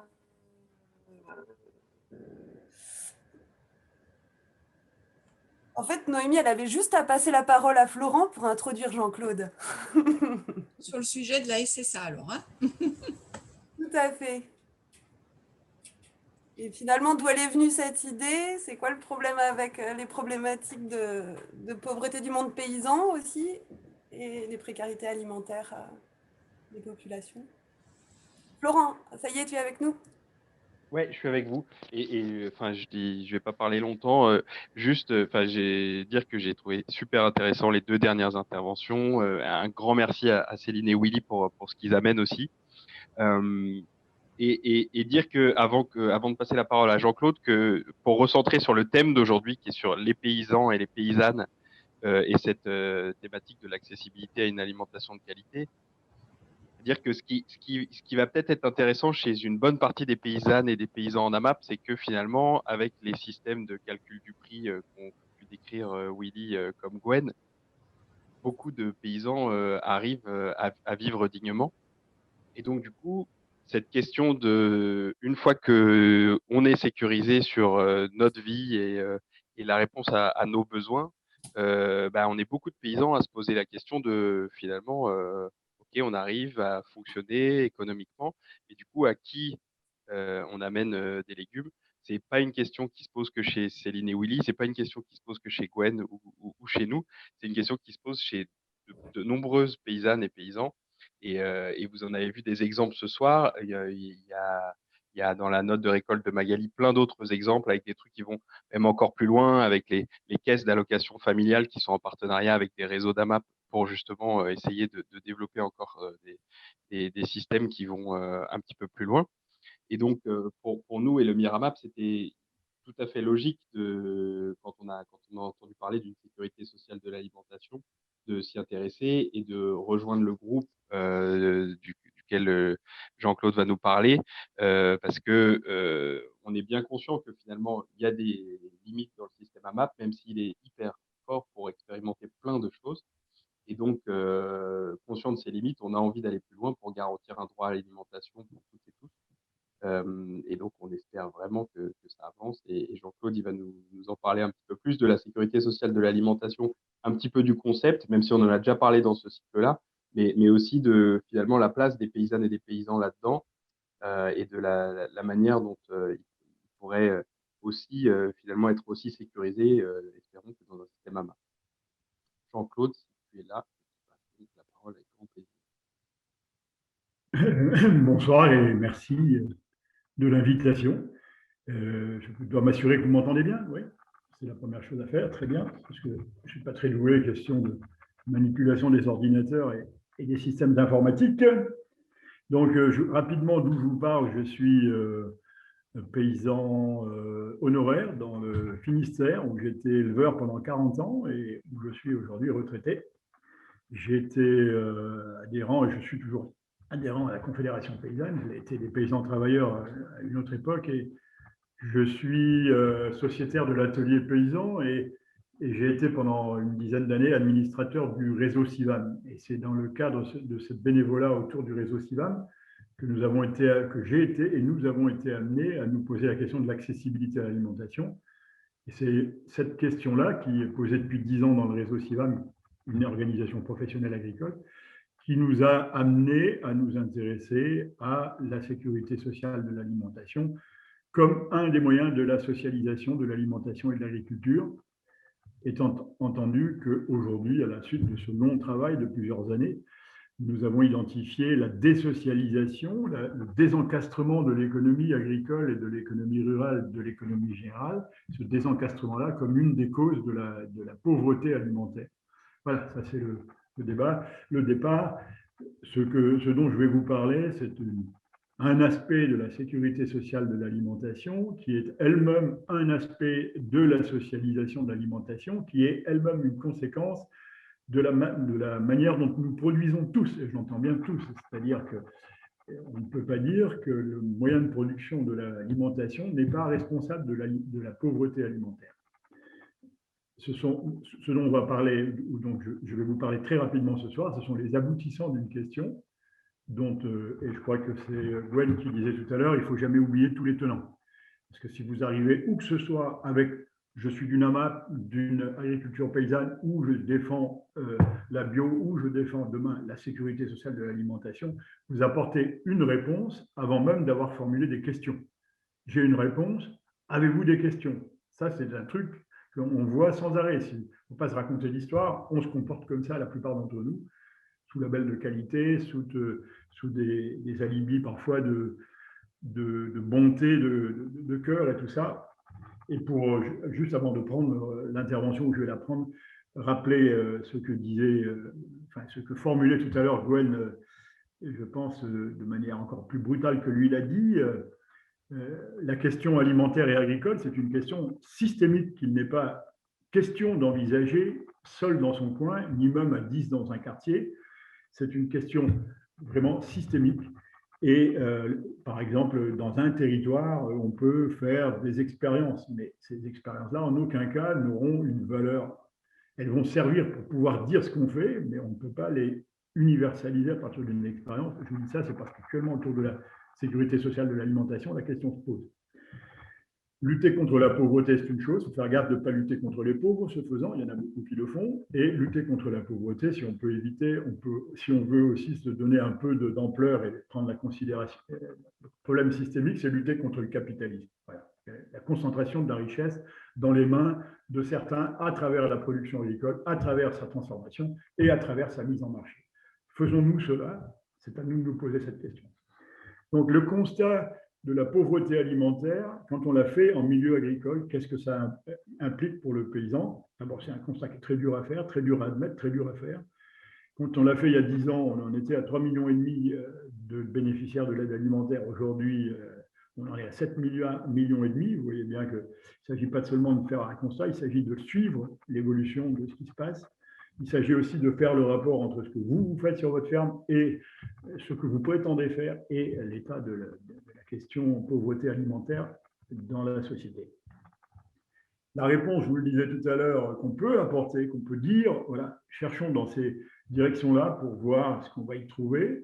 ayant fait le constat qu'il y a une double ignorance de la part des producteurs des conditions de vie de la plupart des gens qui consomment l'alimentation, et tout autant de la part des gens qui consomment l'alimentation, des conditions de vie de l'agriculteur, et notamment, puisqu'on a abordé la question à plusieurs reprises ce soir, de la formation des prix, par exemple. Donc, pour briser cette double ignorance qui s'accompagne d'une double pauvreté, on a surtout parlé de la pauvreté des consommateurs, mais n'oublions jamais que même, et y compris dans les AMAP, les producteurs ne sont pas, et loin de là, tous assurés d'un revenu.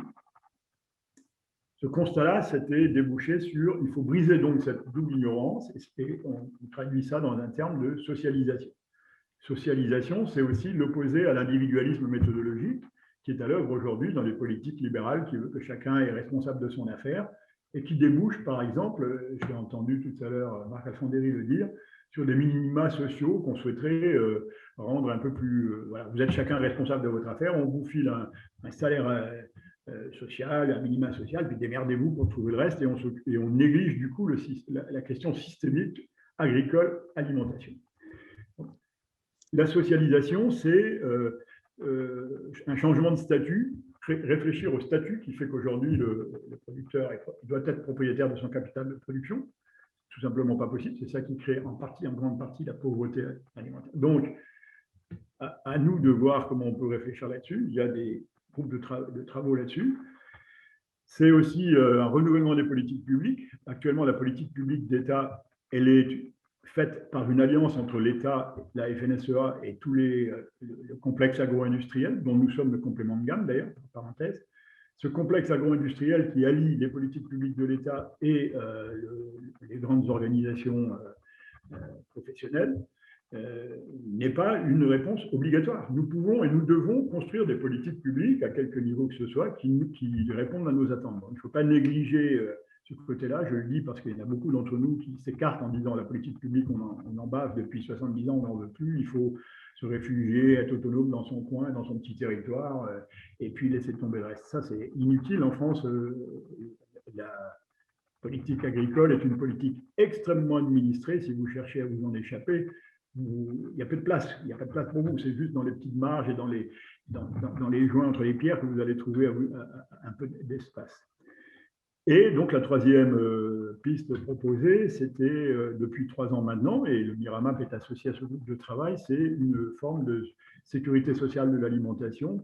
Alors, je pèse mes mots parce que on ne peut pas dire que c'est, enfin, on le disait au départ, on ne le dit plus aujourd'hui, ce n'est pas ajouter à la sécurité sociale une branche qui serait celle de l'alimentation, parce que ce que l'on réclame, c'est qu'il n'y ait plus des branches dans la sécurité sociale, mais une seule sécurité sociale, et que dans cette seule sécurité sociale, comme elle a été créée en 1946, il y ait une préoccupation autour de l'alimentation. Il y a un système de financement de l'alimentation. Je vais vite, et c'est plein d'implicites ce que je dis. Donc, si vous avez alors, déjà pour commencer, je pense que sur la sécurité sociale de l'alimentation, vous avez déjà eu des interventions des uns et des autres, si je me fie bien au programme que j'ai vu. D'autre part, si on veut vraiment s'intéresser à cette question systémique autour de la pauvreté qu'il y a chez les consommateurs et chez les producteurs, ce n'est pas en 2 heures de temps par l'intermédiaire d'un écran, en plus qu'on va profondément entamer le débat. Donc ce n'est qu'un petit aperçu de ce dont on pourrait parler quand on aura le temps de le faire et en présence. Donc, cette question-là, la sécurité sociale de l'alimentation, elle repose sur 3 piliers essentiels, enfin 3 piliers qui la définissent. La cotisation, vous cotisez selon vos moyens, c'est classique dans toute la sécurité sociale. Vous cotisez selon vos moyens, vous bénéficiez selon vos besoins, donc, par exemple, différemment selon les moments de vos vies. Donc, la cotisation, qui est autre chose que la taxe et l'impôt. La taxe et l'impôt pourraient définir des politiques publiques. La cotisation doit définir une sécurité sociale, l'intention étant de faire fonctionner une démocratie autour de l'alimentation. Donc, la cotisation, l'universalité de la proposition, ce n'est pas une politique pour les pauvres. Tout ce dont nous venons de parler ce soir, et avec beaucoup de précision et d'intérêt, d'ailleurs, je vous remercie de tout ce que vous m'avez dit. Là, j'ai pris beaucoup de notes, je suis un peu perdu dans mes notes. Tout ce que nous avons évoqué, c'est de la solidarité qui relève d'un autre exercice que l'exercice public d'une politique publique universelle. Il y a une politique pour les pauvres parce qu'on a créé de la pauvreté. On doit évidemment comprendre comment on a créé de la pauvreté, mais on doit aussi venir au secours de la pauvreté sans s'aveugler sur les raisons qui ont fait qu'on est. Donc, on sort des politiques pour les pauvres, ça ne veut pas dire qu'on ne les pratique plus, ça veut dire qu'on en sort parce que quand on fait une politique pour les pauvres, on a fait une politique pour les riches avant. Et on doit s'interroger de quelle manière on a fait une politique pour les riches avant. Et surtout parce qu'on constate qu'avec une politique pour les pauvres, on court en permanence après la pauvreté. Elle explose actuellement, la pauvreté alimentaire dans nos sociétés. Et enfin, troisième pilier, c'est celui qui concerne les paysans, c'est le conventionnement. Avec vos cotisations, vous avez un budget alimentaire attribué à chacun. Alors, le chiffre, je vous le donne, il a un intérêt, mais pas ce soir. Il est de 150 € par mois à minima pour pouvoir prétendre à quelque chose de démocratique. Et vous êtes en mesure, avec cette somme-là, de vous ravitailler auprès de producteurs ou dans un lieu de distribution qui sont conventionnés.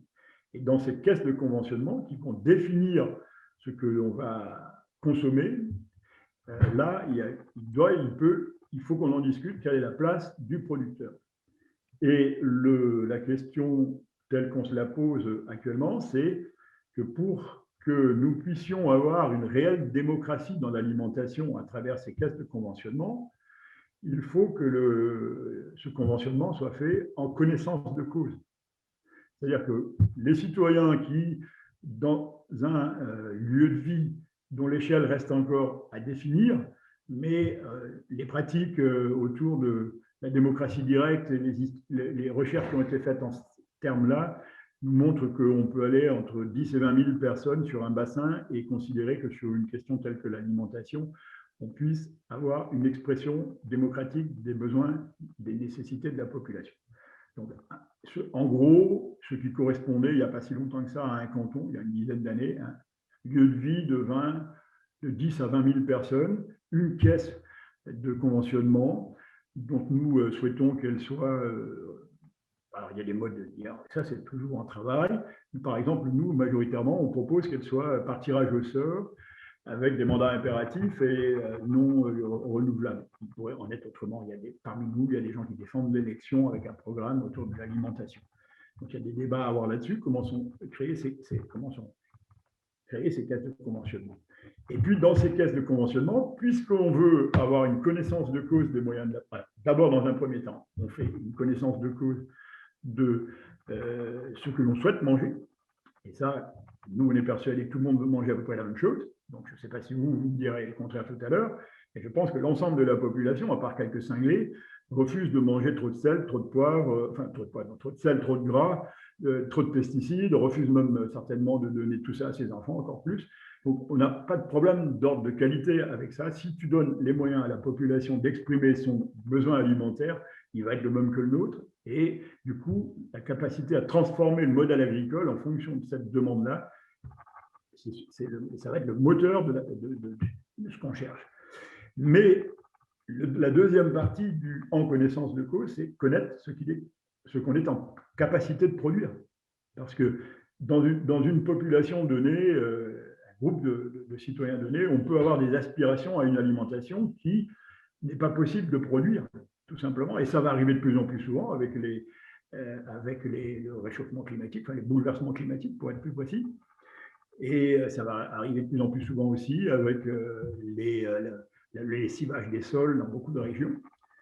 Et il va y avoir aussi, à prendre en considération, la méconnaissance complète de la quasi-totalité de la population. Vous êtes des exceptions, et j'en suis d'ailleurs, nous sommes une exception. La quasi-totalité de la population ne connaît pas les conditions de la production. Alors, les conditions matérielles de l'existence des paysans, ça c'est clair, mais aussi les conditions matérielles de la production.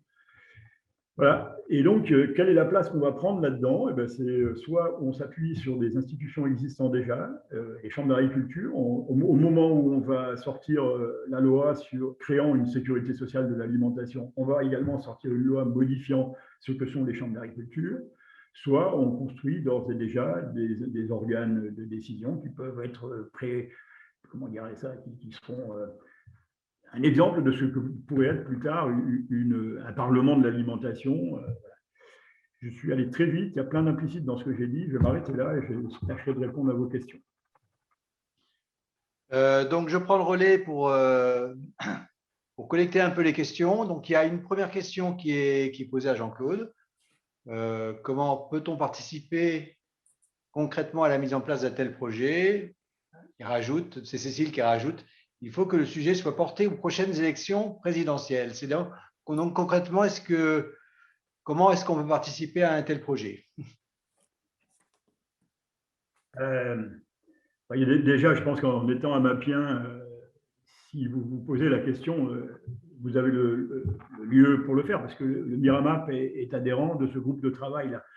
Alors, je vous le redis parce que c'est important. Il ne faut pas s'attacher au côté solutionniste de la proposition. Et c'est ce qui va arriver pendant les périodes électorales. C'est ce qui est en train d'arriver. Il faut que chacun d'entre nous, et ça c'est de l'éducation populaire, je suis content de vous entendre parler de ça tout à l'heure, ça c'est de l'éducation populaire, il faut qu'on passe dans les mois, les années à venir, qu'on passe beaucoup de temps à s'interroger sur comment on va faire fonctionner cette sécurité de l'alimentation. Quand la sécurité sociale de santé a été mise en place en 1945, puis en 1946, c'était un moment précis de l'histoire de France. Je ne vais pas vous faire le rapport de force entre les forces de production et les forces du capital était complètement différent de ce qu'il est aujourd'hui. Et ce n'était pas le cas en 1939. Donc rien ne nous dit aujourd'hui que demain, nous n'aurons pas le rapport de force en notre faveur. Et c'est ce qui va arriver, parce qu'il ne pourra pas en être autrement. Autrement, il y a la moitié de la population qui va terminer en extrême pauvreté très bientôt. Donc, le changement va venir, et au moment où le changement arrivera, il faut que nous ayons, nous tous, comme on est là. Alors, je vous donnerai une liste de partenaires qui ne sont pas là. Je vous donnerai par exemple les gens qui sont dépendants pour une partie de la qualité de leur vie des centres sociaux dans beaucoup de quartiers populaires de nos grandes cités. On se pose la question alimentaire différemment que la manière dont on se la pose dans le réseau CIVAM ou dans le réseau du Miramap. Donc, il va falloir qu'on trouve des alliances de ce type-là. Il y a 26 millions de personnes qui sont insatisfaites de la manière dont ils mangent. Il y a 26 millions de personnes qui ont déclaré au Secours populaire ne pas manger ce qu'elles souhaitent. Donc, c'est là qu'il faut qu'on aille chercher des alliances. Et le travail d'éducation populaire, le travail qui est à faire maintenant, est de ce type-là. Allons dans les centres sociaux, parlons avec les gens qui y sont. Pour les paysans, faisons visiter nos fermes, expliquons sur les fermes comment nous travaillons, et quelle que soit la taille des fermes, parce que le pain des Français, il n'est pas fait sur les fermes maraîchères et ni dans les fermes d'élevage herbagères comme la mienne. Il faudra aussi qu'on s'interroge sur quel est le devenir et l'avenir des grandes fermes, des grandes plaines céréalières. Vous voyez, il y a des questions très importantes de ce type-là qui relèvent d'un temps long et qui doivent être portées dès aujourd'hui, qui sont déjà là. On est déjà dans des échanges avec la Fédération des centres sociaux, dans des échanges avec des centres sociaux précisément, avec même dans certains endroits le Pôle emploi. Ouais, après, pour le projet de loi, bon, je vous le dis, les députés, il y en a 2 actuellement qui sont en train de porter un projet de loi de sécurité sociale de l'alimentation, avec plus ou moins de convictions et plus ou moins le vocabulaire approprié. L'échec à éviter, enfin, non pas l'échec, l'obstacle que j'ai identifié pour avoir travaillé avec ces 2 femmes, quand je me demande d'ailleurs si c'est un hasard, ces 2 femmes, pour avoir travaillé avec elles, je sais que l'obstacle à franchir du coup dans un projet de loi comme ça, c'est la cotisation, c'est le financement par cotisation. Parce que c'est la remise en cause de la compétitivité du travail. Voilà la réponse qu'on nous donne dans la situation actuelle. Si vous augmentez la cotisation, sur le marché mondial, on n'est plus bon, quoi. Donc, on devient encore plus pauvre. Et bon, c'est tout simplement faux. Mais n'empêche que idéologiquement, c'est tellement fort que, au moins pour une des députés en question, c'est le mur dans lequel donc, on va, et je pense que les 2 sont dans cette idée-là, proposer quelque chose qui ressemble à des expérimentations. Peut-être qu'elles vont oser appeler ça sécurité sociale de l'alimentation, j'espère que non, parce qu'en appelant ça sécurité sociale, on prend quelque chose qui serait appuyé par de l'argent public ou par des abonnements de personnes. Ce n'est pas du tout le mot sécurité sociale, c'est la cotisation et le choix qui est fait de l'emploi de tes cotisations. Alors, d'autres pays d'Europe, non, il n'y en a pas. Pas à ma connaissance. Il y a d'abord, sur le domaine de la santé, la France a un point de vue exceptionnel. La sécurité sociale de santé en France, elle est enviée par tous les autres pays du monde. Et c'est pour ça qu'ils sont soigneusement en train de la détruire, d'ailleurs. Alors, deux autres questions qui sont posées. Bon, une qui est dans le vif du sujet et une autre un petit peu en complément. La première, c'est est-ce qu'il y a d'autres expériences dans le monde, donc d'autres pays en Europe notamment, qui sont plus en avance sur ce sujet? Donc ça, c'est la première question. Est-ce qu'il y a d'autres lieux dans lesquels on réfléchit à ça? Et puis, il y a une autre question, mais alors là, qui concerne autre chose, c'est-à-dire la proposition qui avait été réalisée par la Convention citoyenne, c'est-à-dire donner des chèques alimentaires à des personnes en situation de précarité pour accéder à l'alimentation de qualité, qui a été reprise plus ou moins par Macron et le gouvernement, mais on ne sait pas exactement ce que ça donne. Donc là, cette question, c'est qu'est-ce que tu penses justement de cette proposition? Voilà, mais je pense que c'est encore autre chose que la sécurité sociale de l'alimentation. Alors, du coup, pour répondre à la première des questions et à la remarque qui apparaît dans la colonne sur le côté, là, oui, en Belgique, ce sont les seuls liens que nous avons actuellement avec un pays étranger. Il faut dire qu'on n'est pas des plus doués. Moi, je suis monolingue, donc je ne vais pas aller beaucoup plus loin que la Belgique wallonne. Mais en effet, on a des contacts avec beaucoup de gens de Namur, de Liège, et puis FIA en Belgique, on les a croisés à d'autres époques aussi sur ces questions-là. C'est très intéressant de bosser avec des Belges.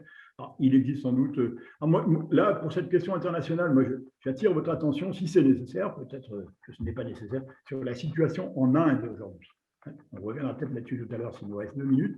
Ce qui se passe en Inde, un mouvement social extrêmement puissant autour de la paysannerie et de son sort, doit nous interroger sur ce que nous avons laissé perdre depuis 70 ans. Tout ce que nous avons perdu depuis 70 ans en termes de qualité alimentaire, puisqu'on parlait de qualité, en termes d'indépendance et d'autonomie sur les exploitations. Tout ça est en train d'arriver en Inde aujourd'hui. Et il y a des gens qui sont morts pour s'y opposer. Et j'espère que ça ne va pas durer aussi longtemps que ça. J'espère qu'il y a vraiment des politiques publiques qui commencent à s'opposer. Enfin bref, j'attire votre attention sur ce qui peut se passer en Inde. On est en train de prendre contact avec les mouvements paysans indiens pour essayer de voir jusqu'à où on pourrait être bénéficiaire de leur travail à eux, pour le coup.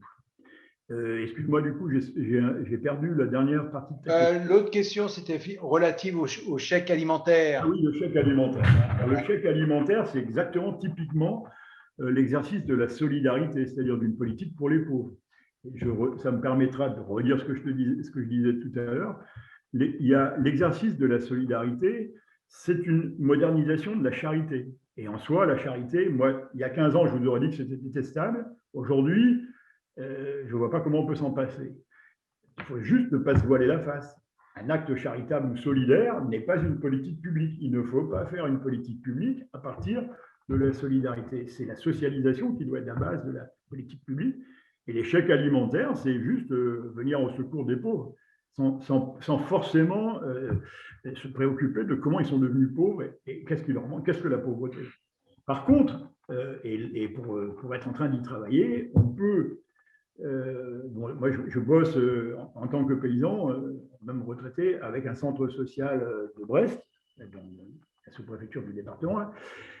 Ils ont créé un groupement d'achat alimentaire. Ça vient du quartier, c'est les habitants du quartier qui… on y bosse depuis une dizaine d'années, donc on connaît bien. Et là, on s'est demandé, mais comment faire avec ces bons alimentaires? Eh bien, on avait déjà trouvé une partie de réponse, parce qu'avec le Conseil général du département, il y avait déjà eu 50 balles qui avaient été versées au début de l'année dernière, à la fin du confinement, à chacune des personnes identifiées par un coefficient familial. Donc, ça veut dire que ce n'est pas tout le monde, c'est bien des personnes identifiées comme étant pauvres. On leur filait 50 balles et ils avaient le droit d'aller les dépenser à la grande surface en produits alimentaires. Et on avait réclamé à ce qu'ils puissent venir les dépenser au cabas des champs, puisque c'est comme ça que ça s'appelle, donc à la plateforme d'achat de produits frais du quartier. Et ça a été obtenu par le Conseil général a accepté, donc il a fallu qu'on bâtisse un…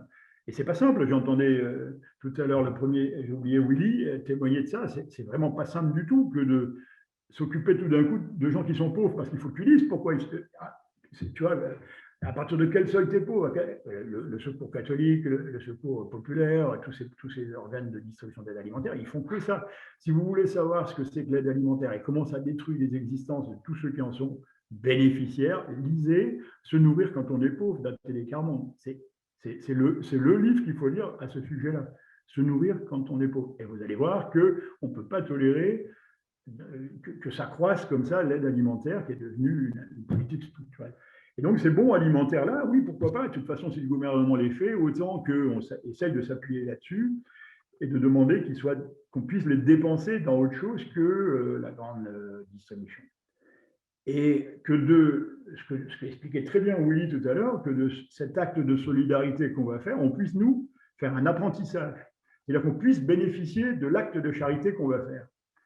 Parce que c'est pas, s'il n'y a que celui qui est pauvre qui bénéficie de la charité, ça ne fonctionne pas. C'est ça qui ne fonctionne pas. Il n'y a pas de réciprocité possible. Quand tu donnes et qu'on ne peut pas te rendre, tu rends le bénéficiaire, tu le rends mais malade, quoi, et malade à vie. En plus, tu le transmets, ça se transmet de génération en génération. Donc, tu ne peux donner que ce qui te manque. Tu ne peux donner que si on peut te rendre.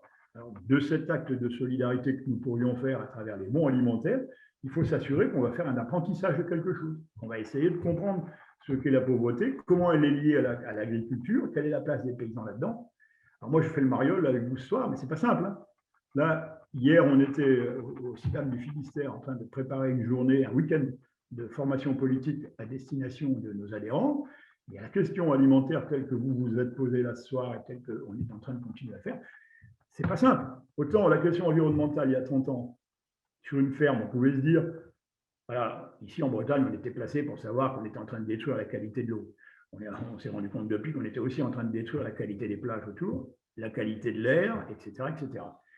Chacun dans sa ferme pouvait dire, je vais faire ce que je peux. Je vais diminuer, comme on l'a fait, voilà, j'ai produit sous signe de qualité pendant 40 ans, on va renoncer à employer l'engrais, renoncer à employer des pesticides, etc., etc. Chacun peut le faire. Le résultat n'est pas fameux, mais chacun peut penser qu'il l'a fait. Par contre, quand on va s'intéresser à la question sociale et à la question des inégalités alimentaires, il est hors de question que l'on s'intéresse à ça dans sa ferme tout seul, parce que là, on va se pendre. Si vous prenez conscience de ce qui vous arrive, ce qui est en train d'arriver là actuellement, de cette féroce inégalité alimentaire, de cette insatisfaction qui va terminer en ressentiment, si vous prenez conscience de ça, que vous voyez bien vous-même que vous êtes simplement, vous ne pouvez pas descendre vos prix, quoi. C'est pas parce que, voilà, on a encore entendu hier Alain qui disait, mais moi, mon fromage, je ne peux pas vendre moins cher que ça, c'est moi qui vais devenir pauvre. Eh bien oui, oui, bien sûr. Donc il n'est pas question d'aborder cette question-là individuellement sur une ferme. Ça veut dire que ce sont les organisations professionnelles agricoles, AMAP, syndicats, enfin, je dis AMAP, CIVAM, j'aurais dû dire, syndicats, les FADEA. Bon, je ne fais pas tellement confiance à la FNSEA pour aborder le sujet, mais je suis persuadé que la coordination rurale, ils vont l'aborder. Et il faut se faire accompagner pour ça par des organisations comme le MIRAMAP, comme les centres sociaux et bien d'autres. J'oublie. J'ai conscience de parler très vite et j'ai aussi conscience que je me dis, mais putain, il faut 2 jours pour qu'on commence à parler de chaque chose. Bon, pour mes mots, effectivement, la première webconférence portait sur se nourrir quand on est pauvre, qui avait été présentée par Huguette Poissonnat et d'autres membres de Écart Monde. Et puis, on avait eu aussi la violence du don dans l'aide alimentaire par Bénédicte Bonzi, qui a montré effectivement, bon, qui rappelait un petit peu la définition de Mauss sur le don, le contre-don, etc. Et voilà. Il y a une dernière question, peut-être, parce qu'il y a un problème de timing après. C'était la question du conventionnement. C'est comment les paysans peuvent réagir à cette question du conventionnement. Est-ce que tu peux nous parler de ça? Je pense que ça peut être ressenti violemment, comme aujourd'hui, quand. Enfin, il ne faudrait pas que ça ressemble à ce qui se passe aujourd'hui quand tu viens donner des leçons parce que tu vas trouver quelqu'un en lui disant mais t'as qu'à faire comme moi, je suis en bio. Là, ça, c'est ressenti très violemment. Et je l'ai vécu, hein, donc je pense que chacun d'entre vous ici qui est paysan a compris à quoi je faisais allusion. Or, nous ne ferons pas sans les paysans, tous les paysans. Et le conventionnement, il doit être construit. C'est délicat, ça va être une chose très délicate à construire. C'est pour ça que j'insistais tout à l'heure sur le temps long qu'il faut qu'on se donne. Mais il ne faut pas qu'on se donne du temps long pour construire des trucs pour les pauvres. Il faut qu'on se donne du temps long pour construire des trucs pour tout le monde, quoi. Une sécurité sociale pour tous. Et ce temps long va consister. Alors, dans l'état actuel des choses, il y a un syndicat majoritaire qui a la parole. On le voit dans tous les débats publics et qui parle au nom de tout le monde, comme si l'unité paysanne était encore réelle. Or, c'est pas vrai, c'est faux. Il y a des adhérents de la fédération qui sont désespérés de leur situation à eux. Il faut juste accepter d'aller leur parler autrement que de manière agressive en les accusant de tous les maux de la terre, parce qu'ils sont les pieds et poings liés dans un système économique. Donc, Moi, personnellement, je suis absolument convaincu que devant une société qui va dire voilà comment nous voulons manger, la terre va venir à nous. Déjà, on n'aura pas besoin d'aller la chercher, parce que c'est ce qui s'est passé il y a 70 ans. Donc ça va, voilà. Il faudra juste trouver le moyen de le faire, il ne faudra pas jamais lâcher. Alors, je ne vais pas vous faire le cours du vieux con qui ne verra pas les choses dont il parle, parce que ça, moi, je pense qu'il va falloir que ça vienne avant que je meure. Mais de toute façon, la situation des jeunes étudiants, mais quand on se plonge dans la précarité alimentaire, mais on découvre des choses, mais je suppose que vous l'avez fait, mais comment on a pu arriver là? Comment on a pu Alors, si vous avez eu affaire à Bénédicte, elle vous a dit sans doute ça, parce que nous, on a découvert ça. On est dans une société d'abondance. Le développement agricole, la modernisation agricole, c'était ça. Il faut l'abondance pour venir à bout des carences alimentaires. On y est en pleine abondance, puisqu'on gaspille entre 30 et 40% de la nourriture. Et qu'on a même bâti des politiques publiques qui tirent du fric de ce qu'on est en train de faire du gaspillage. Et bien dans cette société d'abondance, ce qui est devenu un problème, c'est l'abondance. Et ça, il faut le dire, et Bénédicte a dû vous le dire, parce que c'est ça qu'on a découvert. Il faut qu'on arrive à parler de tout ça ensemble pour comment un paysan qui a un capital d'1,5 million d'euros, et disons 400 000 euros, 500 000 euros son capital de production, ça c'est courant. Comment ce paysan-là, il a un revenu de 400, 500 euros par mois? Vous voyez, c'est ces questions qu'il faut qu'on échange. Il faut qu'on échange avec les habitants des quartiers populaires qui ont des faibles budgets. Il faut qu'on construise ça avec l'ensemble des paysans et pas que les petits maraîchers de la MAP ou les gens comme moi qui faisaient les marchés avec de la viande et compagnie. Parce que oui, moi, je suis devenu quelqu'un qui a une vie correcte aujourd'hui, mais on s'est installé en 70 quelques-uns qui ne sont plus sous le coup. Vous y laissez votre peau. Maraîcher aujourd'hui, là, je voudrais m'adresser, parce que ce n'est pas un métier que je connais bien, mais s'il reste 2 minutes, vous m'expliquerez. Maraîcher aujourd'hui, même en AMAP, est-ce que vous êtes sûr que vous allez tenir 10 ans comme ça à nourrir, et si en plus vous vous posez la question de nourrir tout le monde autour de chez vous?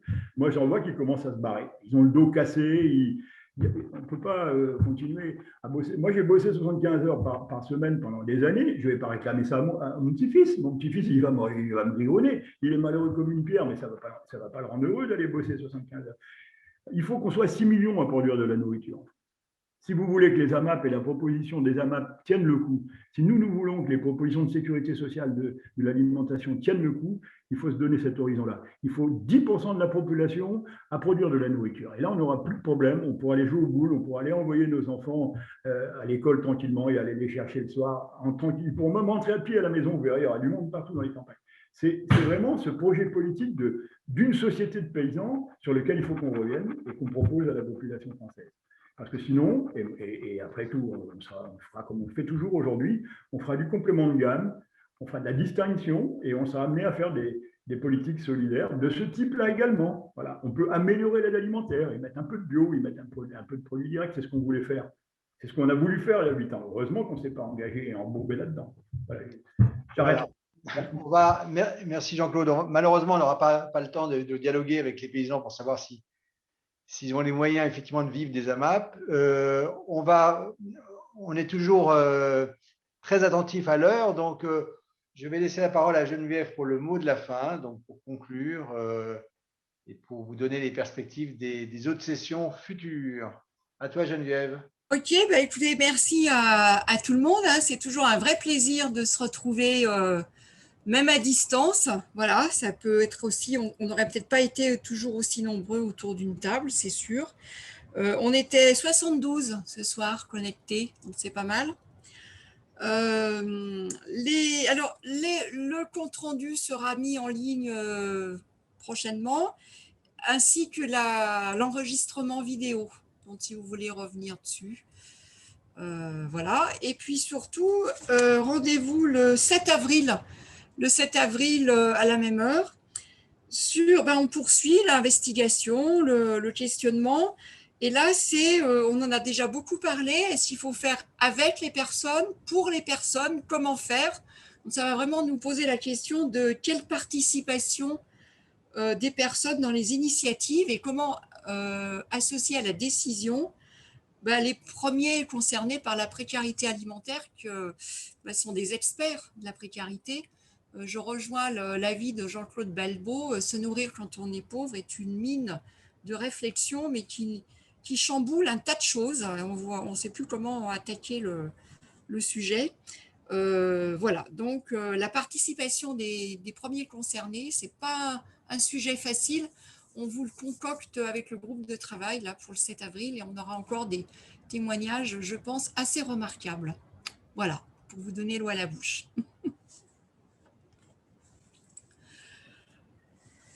Eh bien, voilà, c'était le mot de la fin. Écoutez, on est dans les temps, je ne sais plus quelle heure il est 20h27. Alors, à moins qu'il y ait un dernier, voilà, grand coup de... Mais sinon... On peut remercier une dernière fois nos 4 intervenantes et intervenants. Oui. Et puis l'équipe d'animation, comme toujours, du groupe de travail du Miramap. Et puis, on vous souhaite une très bonne soirée. Et puis, on se retrouve dans un mois pour la suite. Très bien. À bientôt.